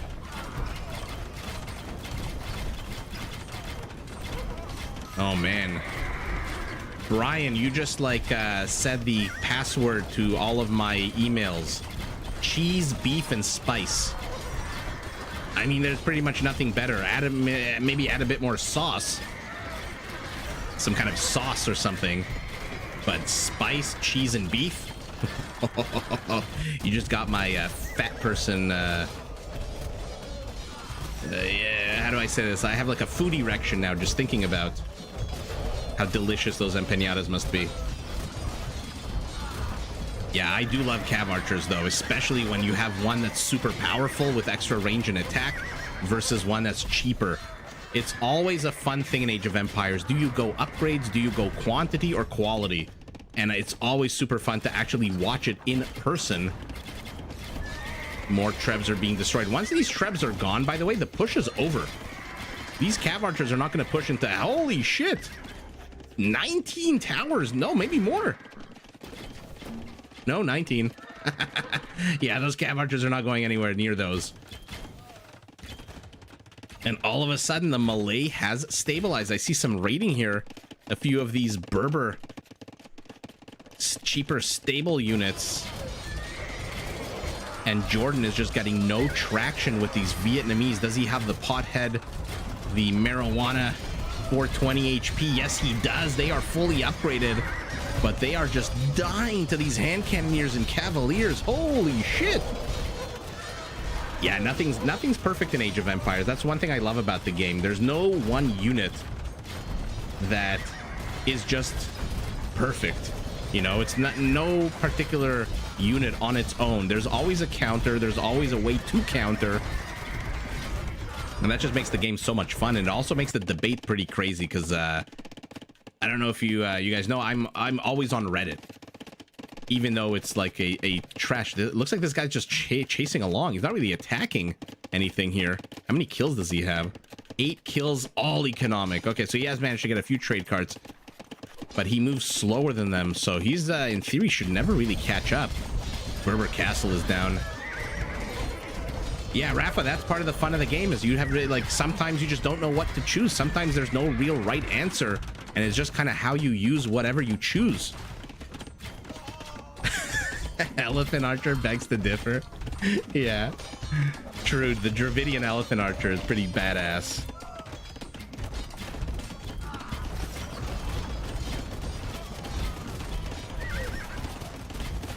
Milk tea, what is Croc and Hog?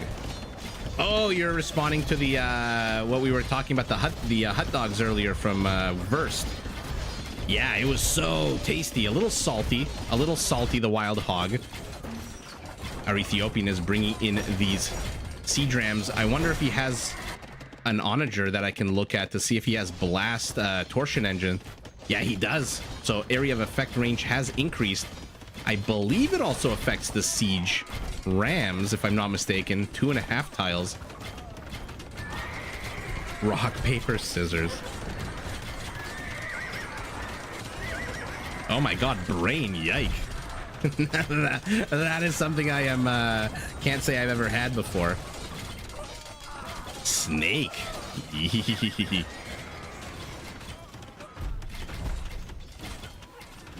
Aw, an unfortunate iguana. I was in the Dominican Republic once. As you know, North American tourists love to go. And I loved the resort had a pet iguana. And I loved playing with it. It was so soft and warm. And it just felt very, very smooth. It was exactly the opposite of what I thought it was going to feel like. Does he get the bombard? He gets the bombard, but it's an expensive get. 6, 7 cavaliers for one bombard cannon, I guess. And now the Magyar Hussars are raiding. Their speed means they will catch these trade carts.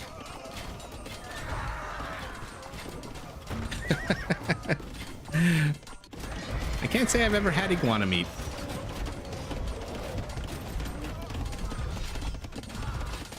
Tasted like chicken. Interesting. Chicken is still my favorite. When I was younger, I had a lot of stomach issues with food that I ate because I have a very weak stomach, even though I like to shove everything in there. My wife is always surprised when I eat like a full Domino's pepperoni pizza and then I'm up all night with stomach pains, and she's like, why are you being a freaking idiot? Why do you eat this garbage that makes you feel like shit? And I told her for the glory, of course, because when you eat it, it tastes so freaking good. Who cares if you're in pain for 3 hours during the night?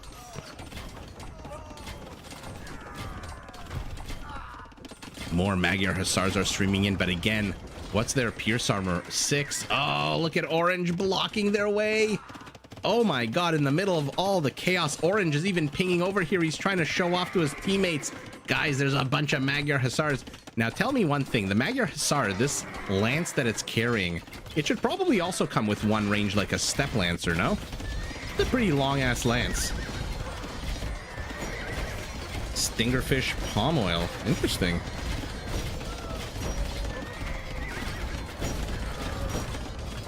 Elephants are managing to push in, and now our Magyar is over here on the eastern portion of the map. There's a bunch of random heavy scorpions out of our Ethiopian.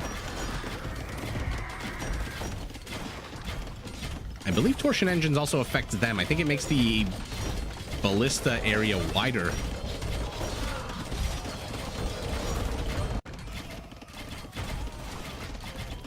Our Hun has finally gotten his ass up to Paladins. And that basically means the end of the Magyar Hussars over here. Unless he keeps engaging in the underneath these castles. I mean, with 7 Pierce armor, you can afford to engage underneath the castles, but... Oh, damn, Edelweiss, where the hell did you eat kangaroo? I mean, the obvious answer is Australia, but...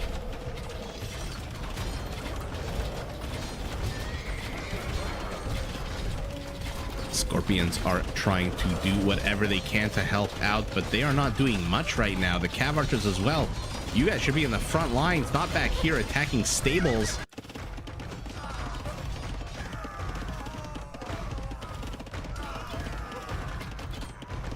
The Great Marlin. I would click on a lake, but I think all the fish have been depleted at this point, an hour and 9 minutes into the game. And we continue to have stalemates. We continue to have the same discussion 20 minutes later. Is the Magyar Cav Archer, or is it the Hun Cav Archer that's going to prevail? A random ram moving forward, but again, attack bonus against Siege means that it is going to die very, very quickly. And die it does, but now it's taking on, or rather the Magyar Hussars are taking on regular Hussars. Ooh, fancy Australian restaurant.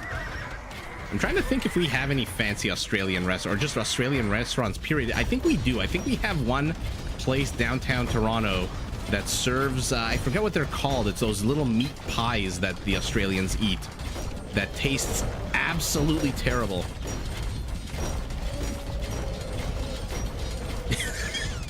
1v1 a kangaroo. Oh my god.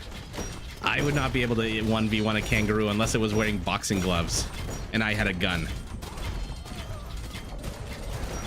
Oh yeah, Edelweiss, that sounds like the hot dog place in Toronto that I was talking about. Gerardo, no, I don't play, so I don't have an Elo. My playing days were in the 1990s. And now again, the Magyar Cav Archers have just planted themselves here in the center of all the action. But a bunch of Berber Cavaliers, guys, wake up. There we go, they wake up. And I am shocked that our Berber has not introduced Camel Archers before this moment. And hasn't sent a bunch of Camel Archers over here to get rid of the Magyar, because that perfect counter to the Magyar Cav Archer is that Berber Camel Archer. Now blue is pinging over here. Why? Ooh, it looks like there was a bit of destruction here. It looks like our Hun has snuck in some Cav Archers, but they are being chased by these very slow elephants, but the elephants will eventually catch up. Aw, baby kangaroo. I couldn't fight anything that's a baby. How could you fight something that's a baby? They're so cute. Especially the baby kangaroos. They're so tiny and adorable. Just hop back into the mother's pouch. Gerardo, I do plan on starting to play. I've got a few plans for 2024 with this channel. And now I don't know if I'll be playing as much as other casters. I know some of them have been playing for years and years, so don't expect too much out of me. But definitely will be joining into some community games, because why the hell not?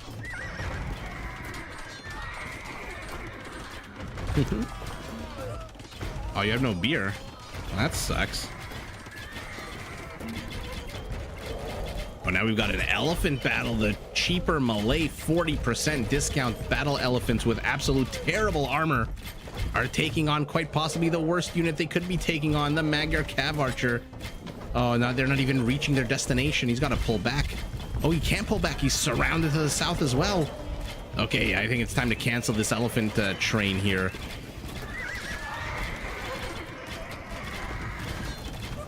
Onagers doing whatever they can, wherever they can. Oh man, Rafa, people are playing at the same time? How is that possible? I can barely comment on this video without getting distracted by the chat. I can only imagine how bad it must be if you're actually playing this game at the same time. Castle does go down to the trebuchet, this sneaky hidden trebuchet that's just kind of parked its ass here in the side, very, very quietly shelling away at the infrastructure.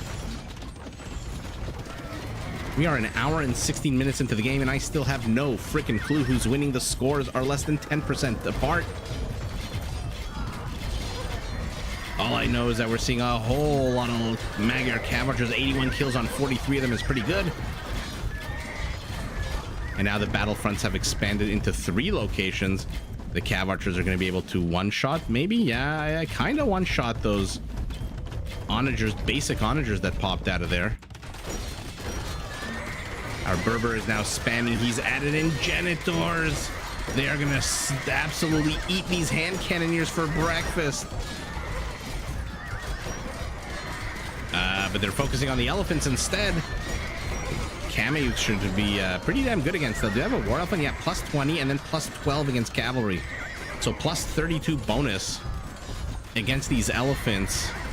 And these are not Persian war elephants, although they are the second strongest, or rather second tankiest with the 420 HP.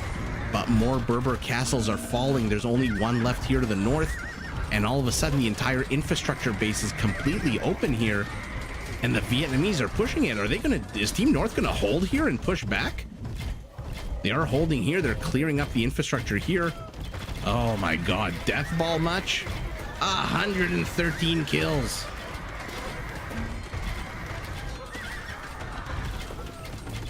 You could eat box turtles. I wonder if somebody... How is this for a YouTube channel idea? You create a tasting menu based on all the animals in Age of Empires.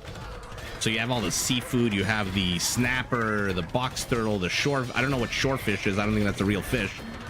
The salmon, the dolphins. Although I think it's illegal to eat dolphins, at least in Canada, I think it's illegal to eat dolphins. And then the wild boar, the tiger. And then you just create a menu based on Age of Empires. Silly, silly menus. How many kills so far? Only 4. They move lightning fast, so they will be able to trade, catch up to these trade carts. Although it looks like they're going after the villagers instead. Yeah, Team North looks like they are pushing into the west. It looks like they're pushing into the east. Although backing up, they're going to have to deal with a Berber. Our Berber Dratek basically says, you know what? What would Herod do right now if he came under attack? Oh, he would just send his entire army to the other side of the of the map and try to attack into his opponent. A flaming camel burger, yeah. Bad idea. It would be poaching mostly. It would be a lot of animals that are like on the endangered species list, which would make Greta Thunberg very angry with me, but... Team North. Their score lead is expanding. Their presence on the map is getting harder and harder to deal with. Purple's run by. I don't know that Genitors are going to really kill trade cards. They only attack on an 8. A trade card has no armor. Looks like the Onager hurting his own units here, but... Okay, he's not even going for the trade cards. Where's he going with this Berber army? Oh my god, a random monk! A random monk. Looks like he's healing. He's healing a villager. Convert something, do something. Okay, so he went all the way to the back of Teal's base. Teal's infrastructure is getting cleared up here. Yellow is pinging here. Oh god! Traffic jam on the 405. Somebody get your units out of the way. Okay, he just deletes his Hussars. Best move that he could have done, Scorpion. But there's a bunch of Kameyuks here. Might want to delete those as well. Might want to get an Onager and just open up this path, by the way. This is not a good trade route here. What would Jerry do? Jerry would be pulling boars right now. Flaming camel. It sounds like it would be pretty tasty, actually. You know what I'd like to see, Milk Tea? I would love to go to one of those camel races that they have in like Dubai or Abu Dhabi. Don't ask me why. I used to see videos of them on the on TV, and I just thought they were so much fun. Purple is now being super annoying. He is spreading his units out, but his giant army has been dealt with, it looks like, for the most part, by these Frankish halberdiers. And by the way, speaking of Frankish halberdiers, where the hell is our Frank? And why does he have a bunch of feudal age archers here? Okay, our Frank is building 44 paladins. Upgrades, let's take a look. Fully upgraded Frankish paladins. Okay. Oh, it didn't matter at all. It didn't matter at all. Yeah, Brian, camel racing is a thing, and it's huge. You know what else is a thing that's super fun that they do in like in the United Arab Emirates? They take single propeller planes, like those little tiny planes that like in the 80s people would fly from like, I don't know, like Colombia into Miami to drop drugs off en route. Those single engine planes, and they race them through all these big hoops. It's like those animal shows where animals jump through hoops, except with airplanes. There's a lot of cool shit that I I would love to see one day. Anyway, 284 Magyars, 550. I mean, did he get that much accomplished with these? Let's take a look at the stats. I really want to see if somebody. Yeah, okay, so they were slinging each other. Interesting. Yeah, no, actually, never mind. He received. I thought this was send. So the biggest giver was our Magyar. The biggest receiver was our Malay, who himself also gave 14,000. Boar booty dance off. Trade looks pretty healthy for all the players except our Frank, who was very quickly dislodged. I'm not even going to try to add this. What is this? 50 and 50. Let's say 100,000 just for the sake of speediness. 54, 78. And yeah, just a little bit over about 100. So trade not really that different for the players. Oh my God, those Cav Archers put in the work. 1,640 kills. Our Ethiopian, though, with those, I guess, the Siege Onagers? Yeah, it's got to be the Siege Onagers. Where are these Cav Archers? 163 kills for 51 of them is pretty damn freaking good. And I think I've got it in me for one more game. One more cast before my voice completely shits the bed. And yeah, that was super fun. So let's see. I know I downloaded a game with the Viper. So here he is, the Viper here and here. Ganji, is there a Jerry? I want to see if there's a game with Jerry and the Vipers. Let's see.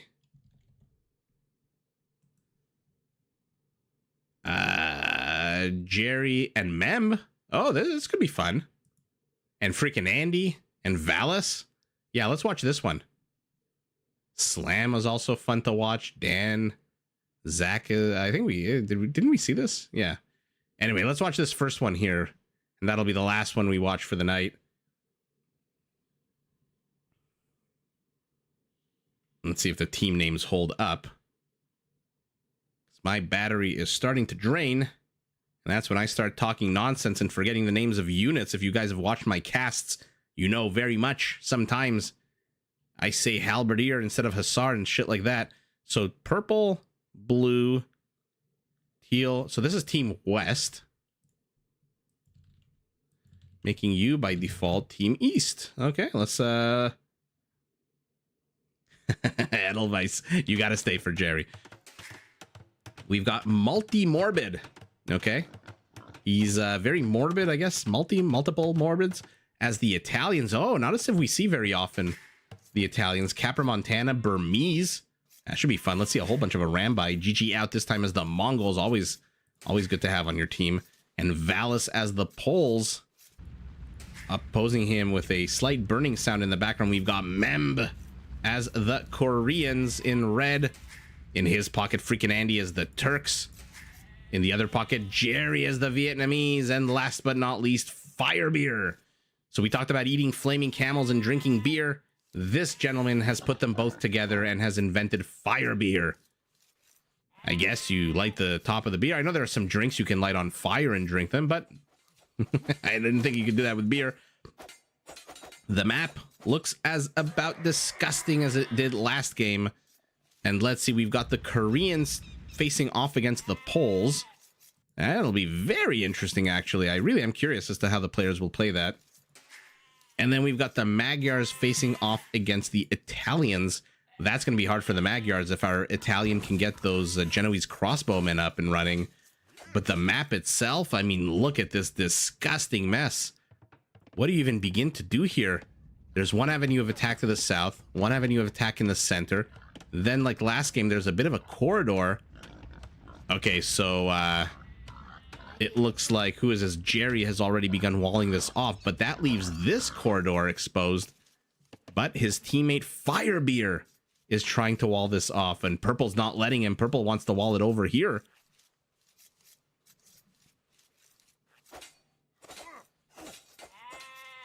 But yeah, Brian, thank you. I'm absolutely terrible at this kind of stuff. Yeah, hit that like button.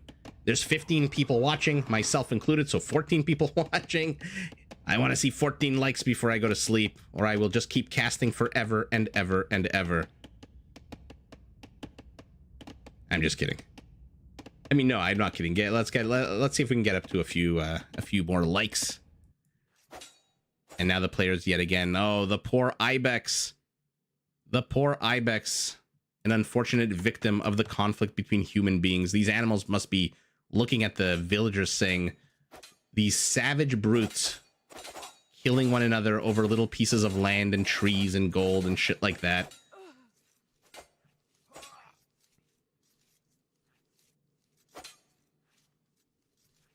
And okay, purple is chasing in here. But with only 2 villagers, not too much he's going to be able to do. Mem secured the south. And now he's securing this portion. Jerry has already secured this portion. Is he sending any help over here? Yeah, he's sending a scout. The scout's at half health-ish. And now he's going to try to push back. So, yeah, keep building, keep building. Good moves there out of Firebeer, but not good enough. The palisade falls, and all of a sudden, there's a bunch of morbid villagers here.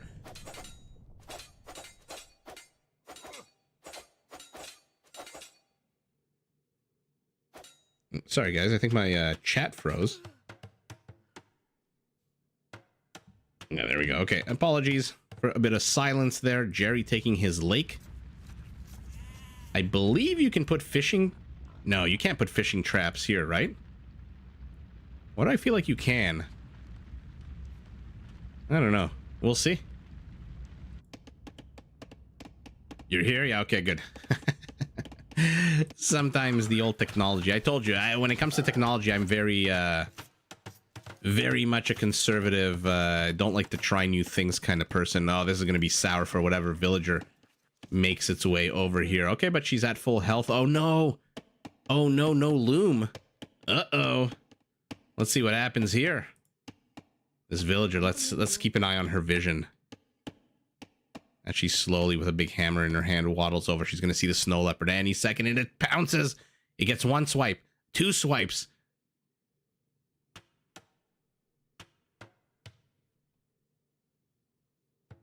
Oh, GG out with the moves. Okay, I thought his villager was going to be in a lot more trouble. Jerry pulling 3 boars, using a scout to... I don't know why I'm looking at his vision. Looking at using a scout to block the way.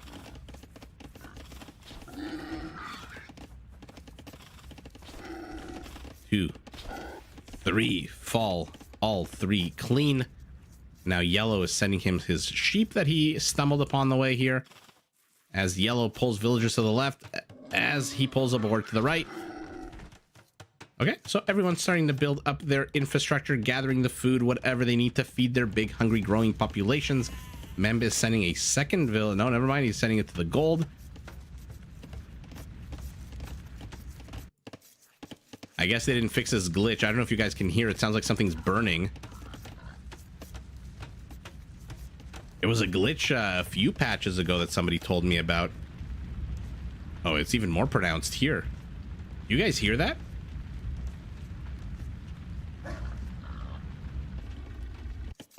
I think I just heard a dog bark. Oh, here we go. Here we go. And a Noah's Ark pull here with a snow leopard. We'll see how Morbid handles this. You can't hear it? Oh, yeah, okay.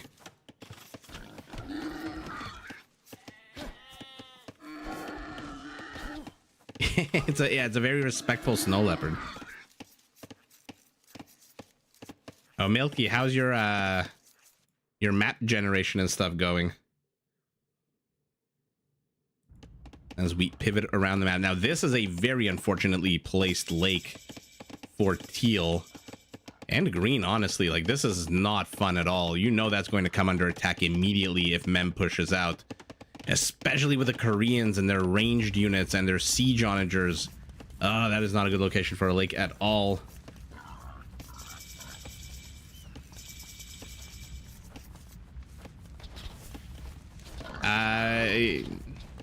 Yeah, like I said, we'll start having some community games So keep up the map making. We'll use some of your maps when we play. And you can join in as well. I'm looking forward to it. Very much looking forward to it.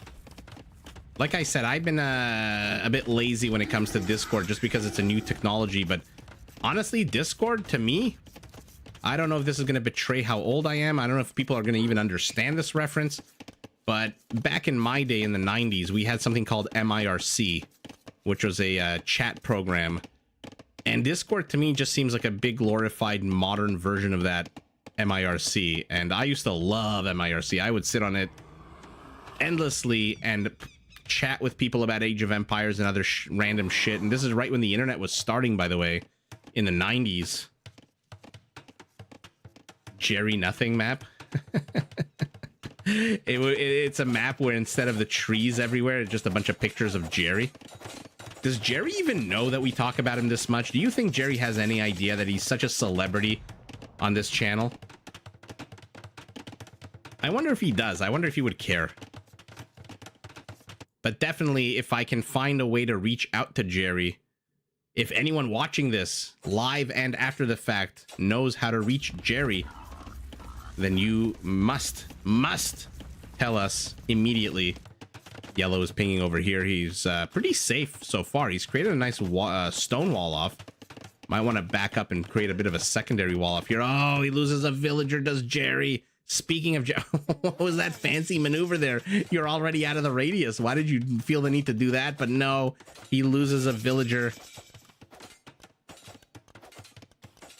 Oh, Rakro, I very much remember that. You know what I remember about getting disconnected? I would be halfway through a song on Napster, and it would disconnect the internet because somebody had to call my parents. I remember things like having a family phone, a landline phone. I remember things like having a family computer that everyone would use, me, my brother, my parents. It was a completely different world. The world has really, really rapidly changed in the last 20 years. And now I sound really, really old the way I'm talking. It's you youngsters.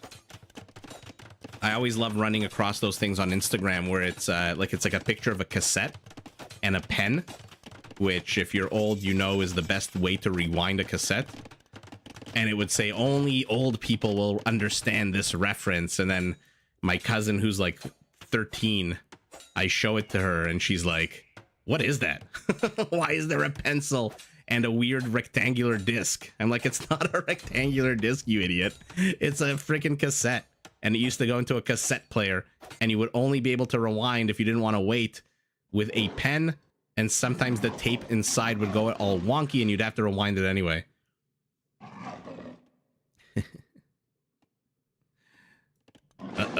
Uh-oh.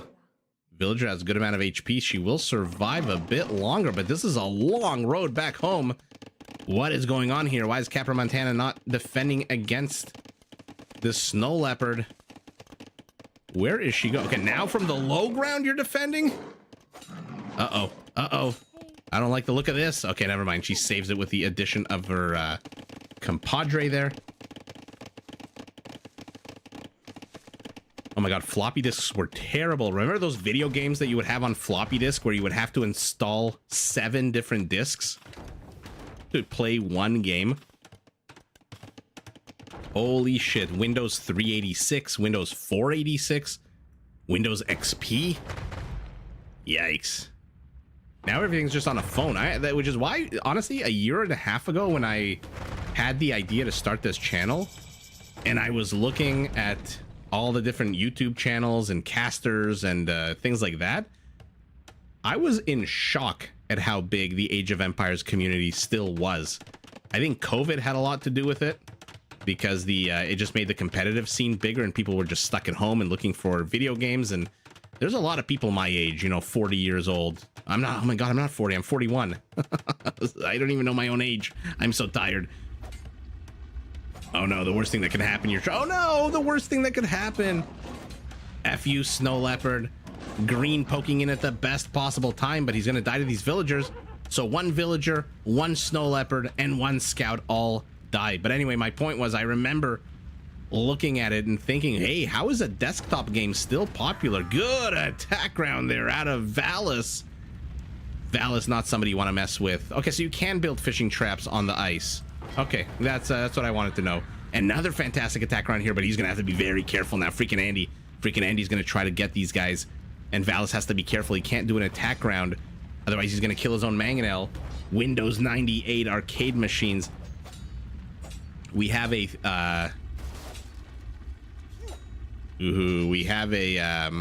what are they called?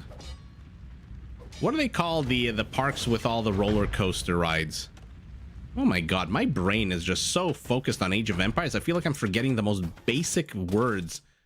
What is that that park called where you go and it's all a bunch of roller coasters and food and all that stuff?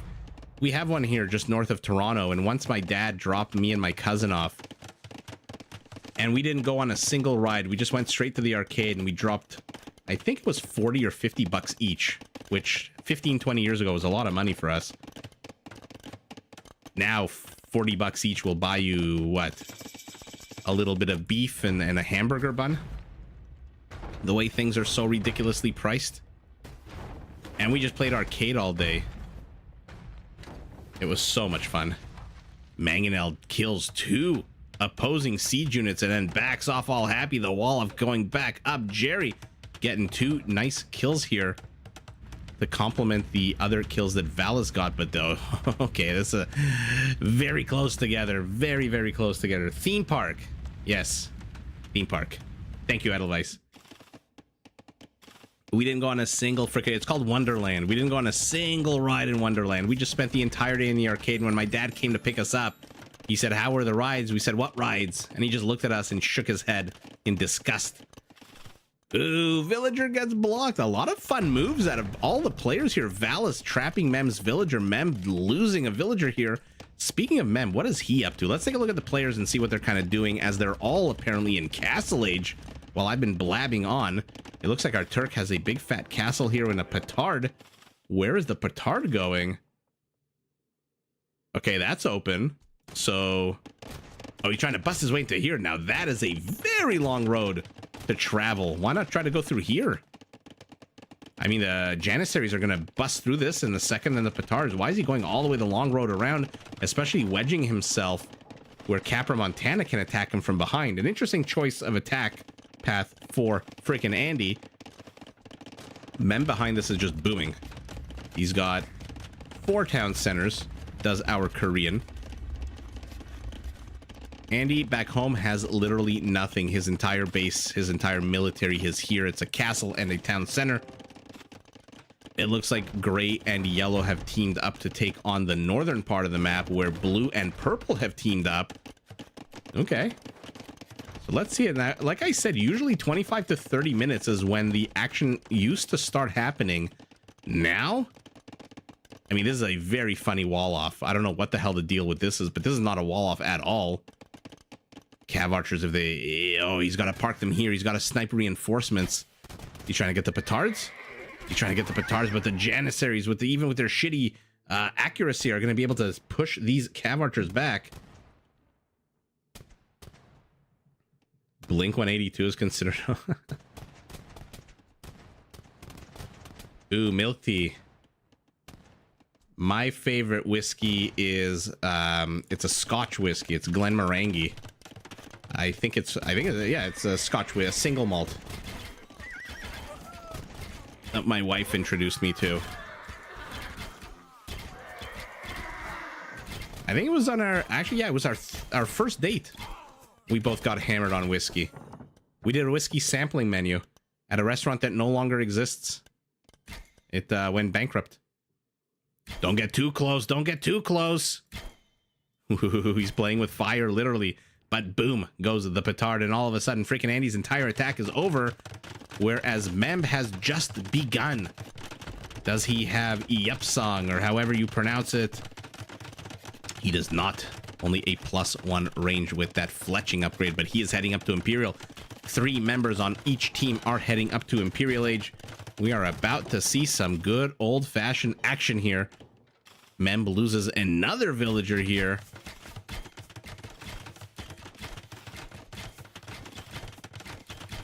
You're not sold on the skins?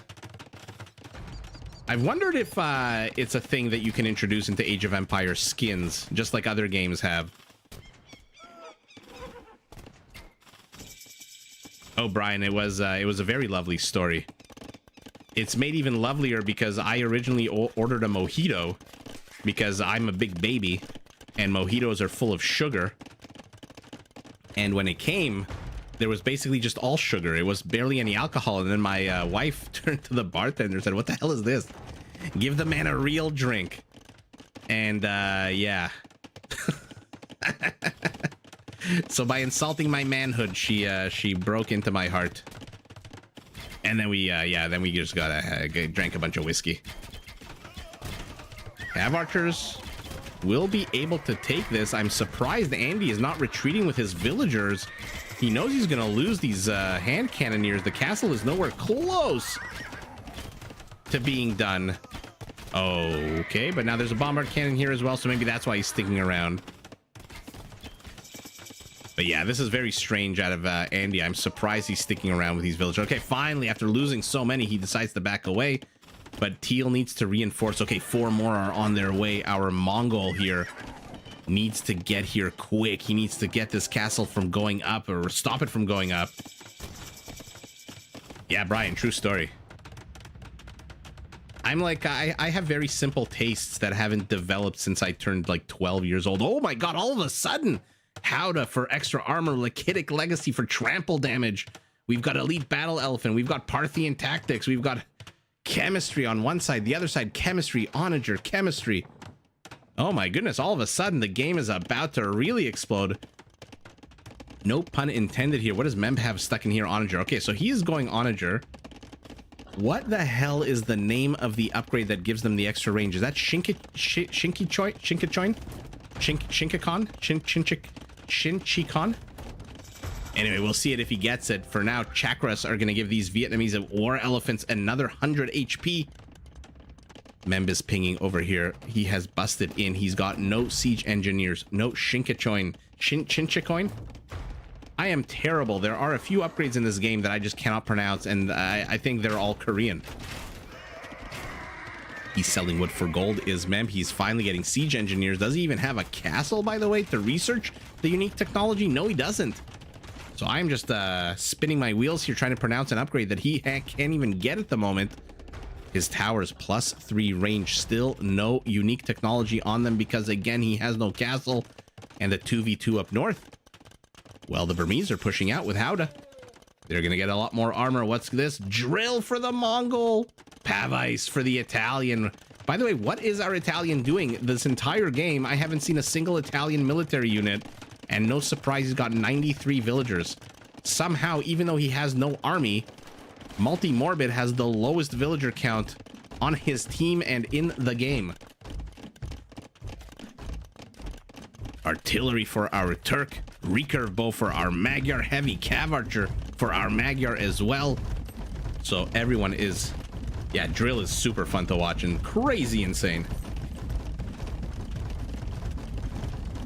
Hurry back, Brian. I don't know how long this game lasts.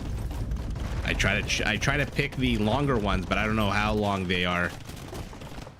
And here come the Lachitic Legacy Trample Damage Light Cavalry units of the Poles. They are going to swarm all over this. And because they're winged hussars, they come with an attack bonus against gunpowder, FYI, +4. So this is about as bad an engagement as frickin' Andy could have ever hoped for. Bonus attack against your unit and trample damage. By the way, what's the blast radius or whatever area of effect? Half a tile. Okay. But the Turkish bombard tower is enough, and one guy gets stuck behind. Oh no, he's behind enemy lines. 2 towers fire. The arrow reaches it first. Memb, where is your castle? There it is. Well, am I too late? Did I miss the upgrade? Let's take a look at the Onager. No, he still hasn't researched it. Let's take a look at his towers.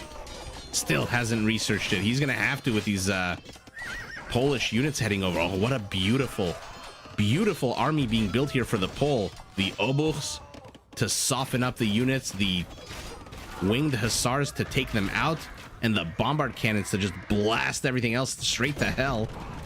And here come the drill units for the Mongols. Silk Road for our Italian. Okay, who finally has Genoese crossbows. That is going to be such a big problem for yellow. It is going to be a big problem for gray. Oh no. That is going to be very, very bad here. But where are they? Hey, here they are. Fully upgraded, by the way. They need to get their asses on the high ground. What is it, a 6? Yeah, 6 camel, 7 cavalry. Okay, our Magyar smartly backs away. Gonna try to use that 8 range.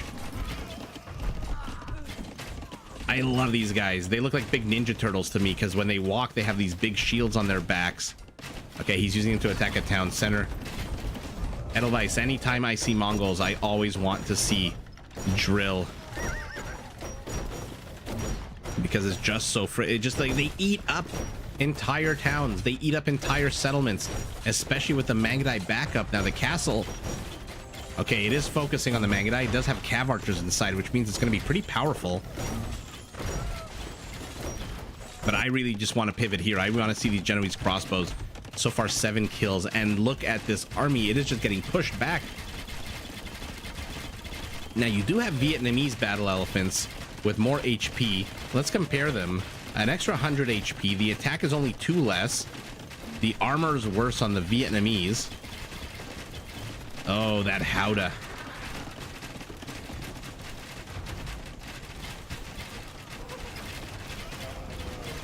Oh yeah, no, those the Huns and the Franks don't stand a chance against that composition, against those two civilizations, not a chance. But holy shit, the Magyar using his range and quite frankly his numbers. Purple doesn't have a big army at all. 27 against, holy shit, 57. Look at this beautiful army. What an absolute delight to watch. Oh, I'm fanboying so hard right now. Elephants dying to the north. Elephants being cleared up here, and holy shit, all of a sudden the Burmese meat shield has fallen. Did I miss the upgrades? Yes, I did on the towers. And he doesn't have, no, he has an onager. What's the range? No, I haven't. Okay, Edelweiss, you're smarter than me when it comes to this stuff. Shinkichoin is the name of the upgrade for the Koreans to give their onagers extra range. I know Iepsong is for the towers, I think it's pronounced. I can never remember the pronunciation of the Korean, even though it's a very powerful, very crazy feature here. Oh, they brought the bombards, yeah. I mean, they're getting destroyed here. These Magyar cav archers are just taking them to Pound Town, even with 5 armor. 57 has become 61. I mean, I would love to see the Genoese crossbows do some serious damage here. This scout with 4 HP just deleted already. Firebeer, you don't need this scout. Oh, and look at Memb. Look at Memb and freaking Andy. They have a little tiny colony here behind enemy lines. 5 villagers, 4 halbs, and 3 halbs, and a hand cannoneer stuck literally between a rock and a hard place. And now the Turks, do they have Sipahi? Yes, they do. 100 HP, but they run into a Polish castle. And now the winged hussars have to be careful here. Why is teal rather? Why are his cav archers just hanging out there? Okay, slowly but surely this, oh no, where are you running to? You can't run north, you can't run south, so why are you building a lumber camp? You have one literally right here. Oh, man. But the castle goes up, immediately comes under attack. The Ninja Turtles, how many are left? Okay, there's even more now. The Halberdiers are moving forward. I don't think these guys come with attack bonus against the Spearman line units. No, they do not. A lot of maneuvering out of these players. It's 56. Iepsion. Shinkichon. Yes, okay, perfect. Thank you. I appreciate that. There's... That's funny, Brian. No, Age of Empires is very much a fantasy game because everyone's got about 1 billion arrows that they can fire at their enemy. And everyone has about... everyone here is on Pervitin. They can just keep going for days and days and attack into each other. To the south, Polish castle falls right as we watch the animation as it collapses into a pile of rubble. But a big sideswipe here by Andy shows up with a bunch of these hussars. Turkish hussars come with extra pierce armor, not really going to help them against bombard cannons or Lakitic Legacy winged hussars. Andy pinging over here. He sees with the vision of this siege workshop. Never mind, it's probably just a tower. Paper money for our Vietnamese. How many lumberjacks does Jerry have? It's been a while since we've looked at Jerry. Only 43. Okay, so just a small trickle of extra gold here. He has run out of battle elephants. Has our Jerry, as Memb finally upgrades his onagers to siege onagers, an ridiculously expensive upgrade for everyone, I guess, but the Bulgarians. And let's see how many onagers he has. He's got 6. Did I miss the upgrade? Yes, of course I missed the upgrade. Welcome to Cast of Empires, ladies and gentlemen. Oh, flattened are the hussars. Hot damn, is the Mongol army a powerful army. Mamba has to be careful. He's still a minute away from getting siege onagers, so they've held the line. He's lost a bunch of hussars to freaking Andy, but they're hussars. They're basically, they live and then they die.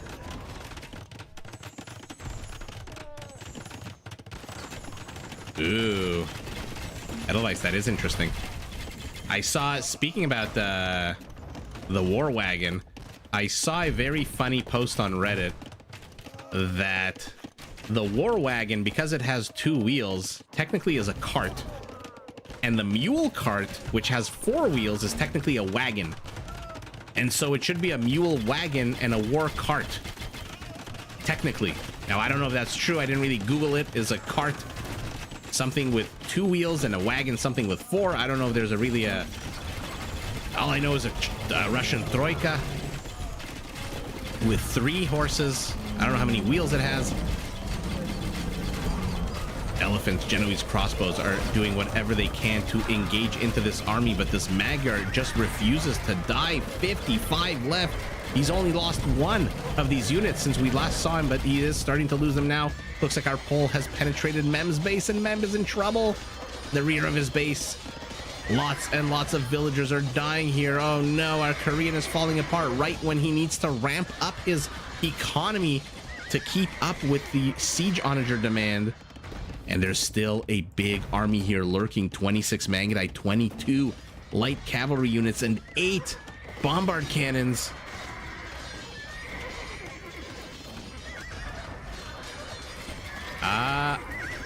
I would imagine they invaded Korea. Maybe not, actually. Or maybe they did. I'm not too familiar with their expansion south. I know they got into China and tried to get into Japan until the Great Wind stopped them from doing it. I'm not too sure if they reached as far south as Korea.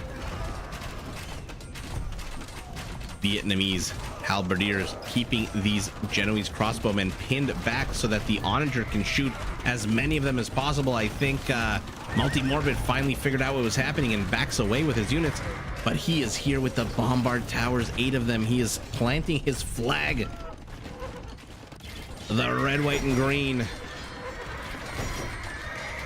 The Poles' raid to the back of Mem's base is over, but how many villagers? Mem is down to 76 villagers, the lowest in the game, as freaking Andy struggles to push back this Polish aggression. What is Mem building?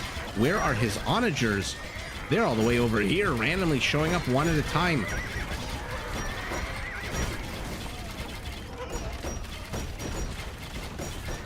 Mangudai, how many kills? 99 kills! I got 99 kills, but a Korean mangonel is not one, and in come more of these heavy pierce armor Turkish hussars. They should do a pretty good job here against the Mangudai. Not too sure why he felt the need to close in with these cav archers. You have range for a reason. Mem loses another mangonel here.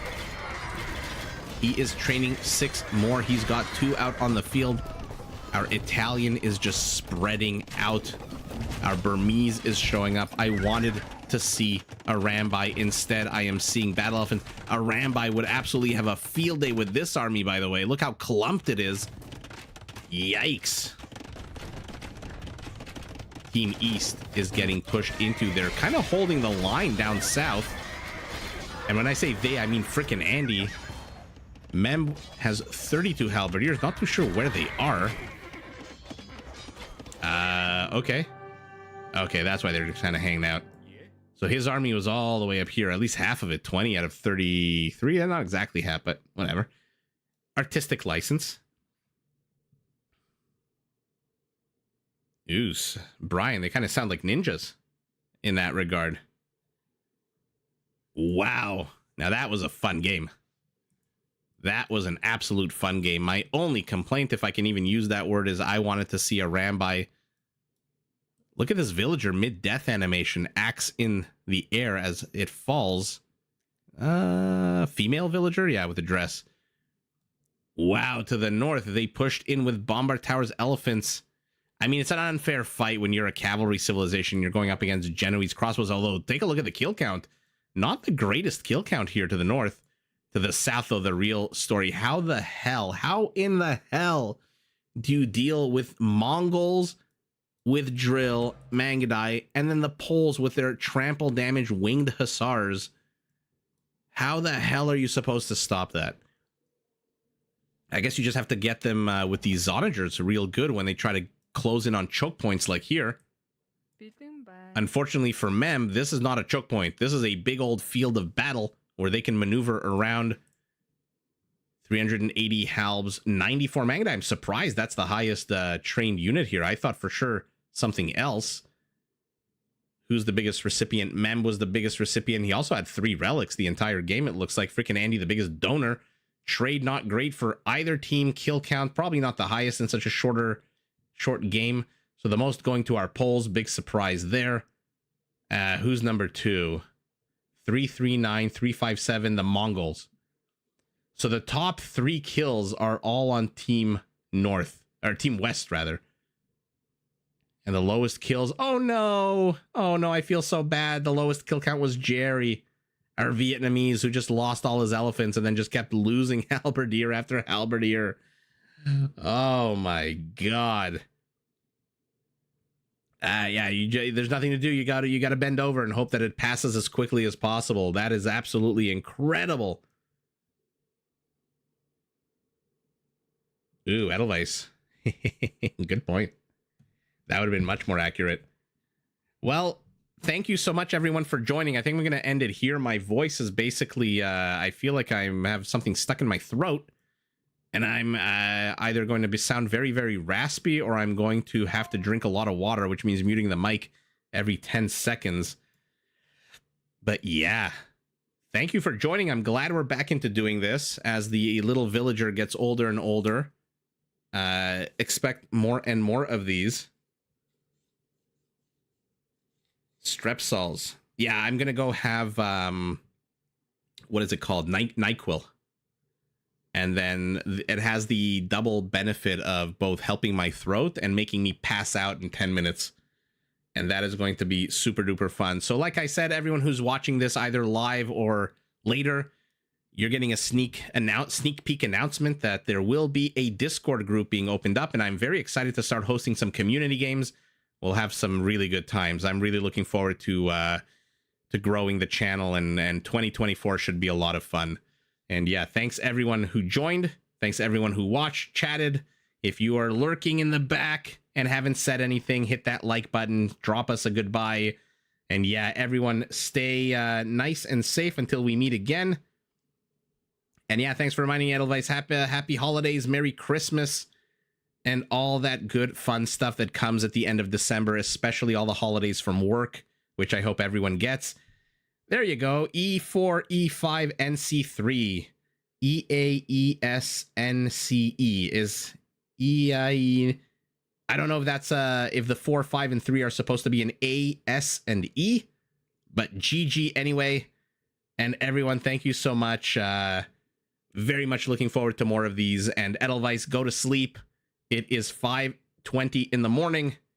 You should be in bed, not listening to me talk about how I like to eat wild boar meat and cats. I don't like to eat cats. I just like cats.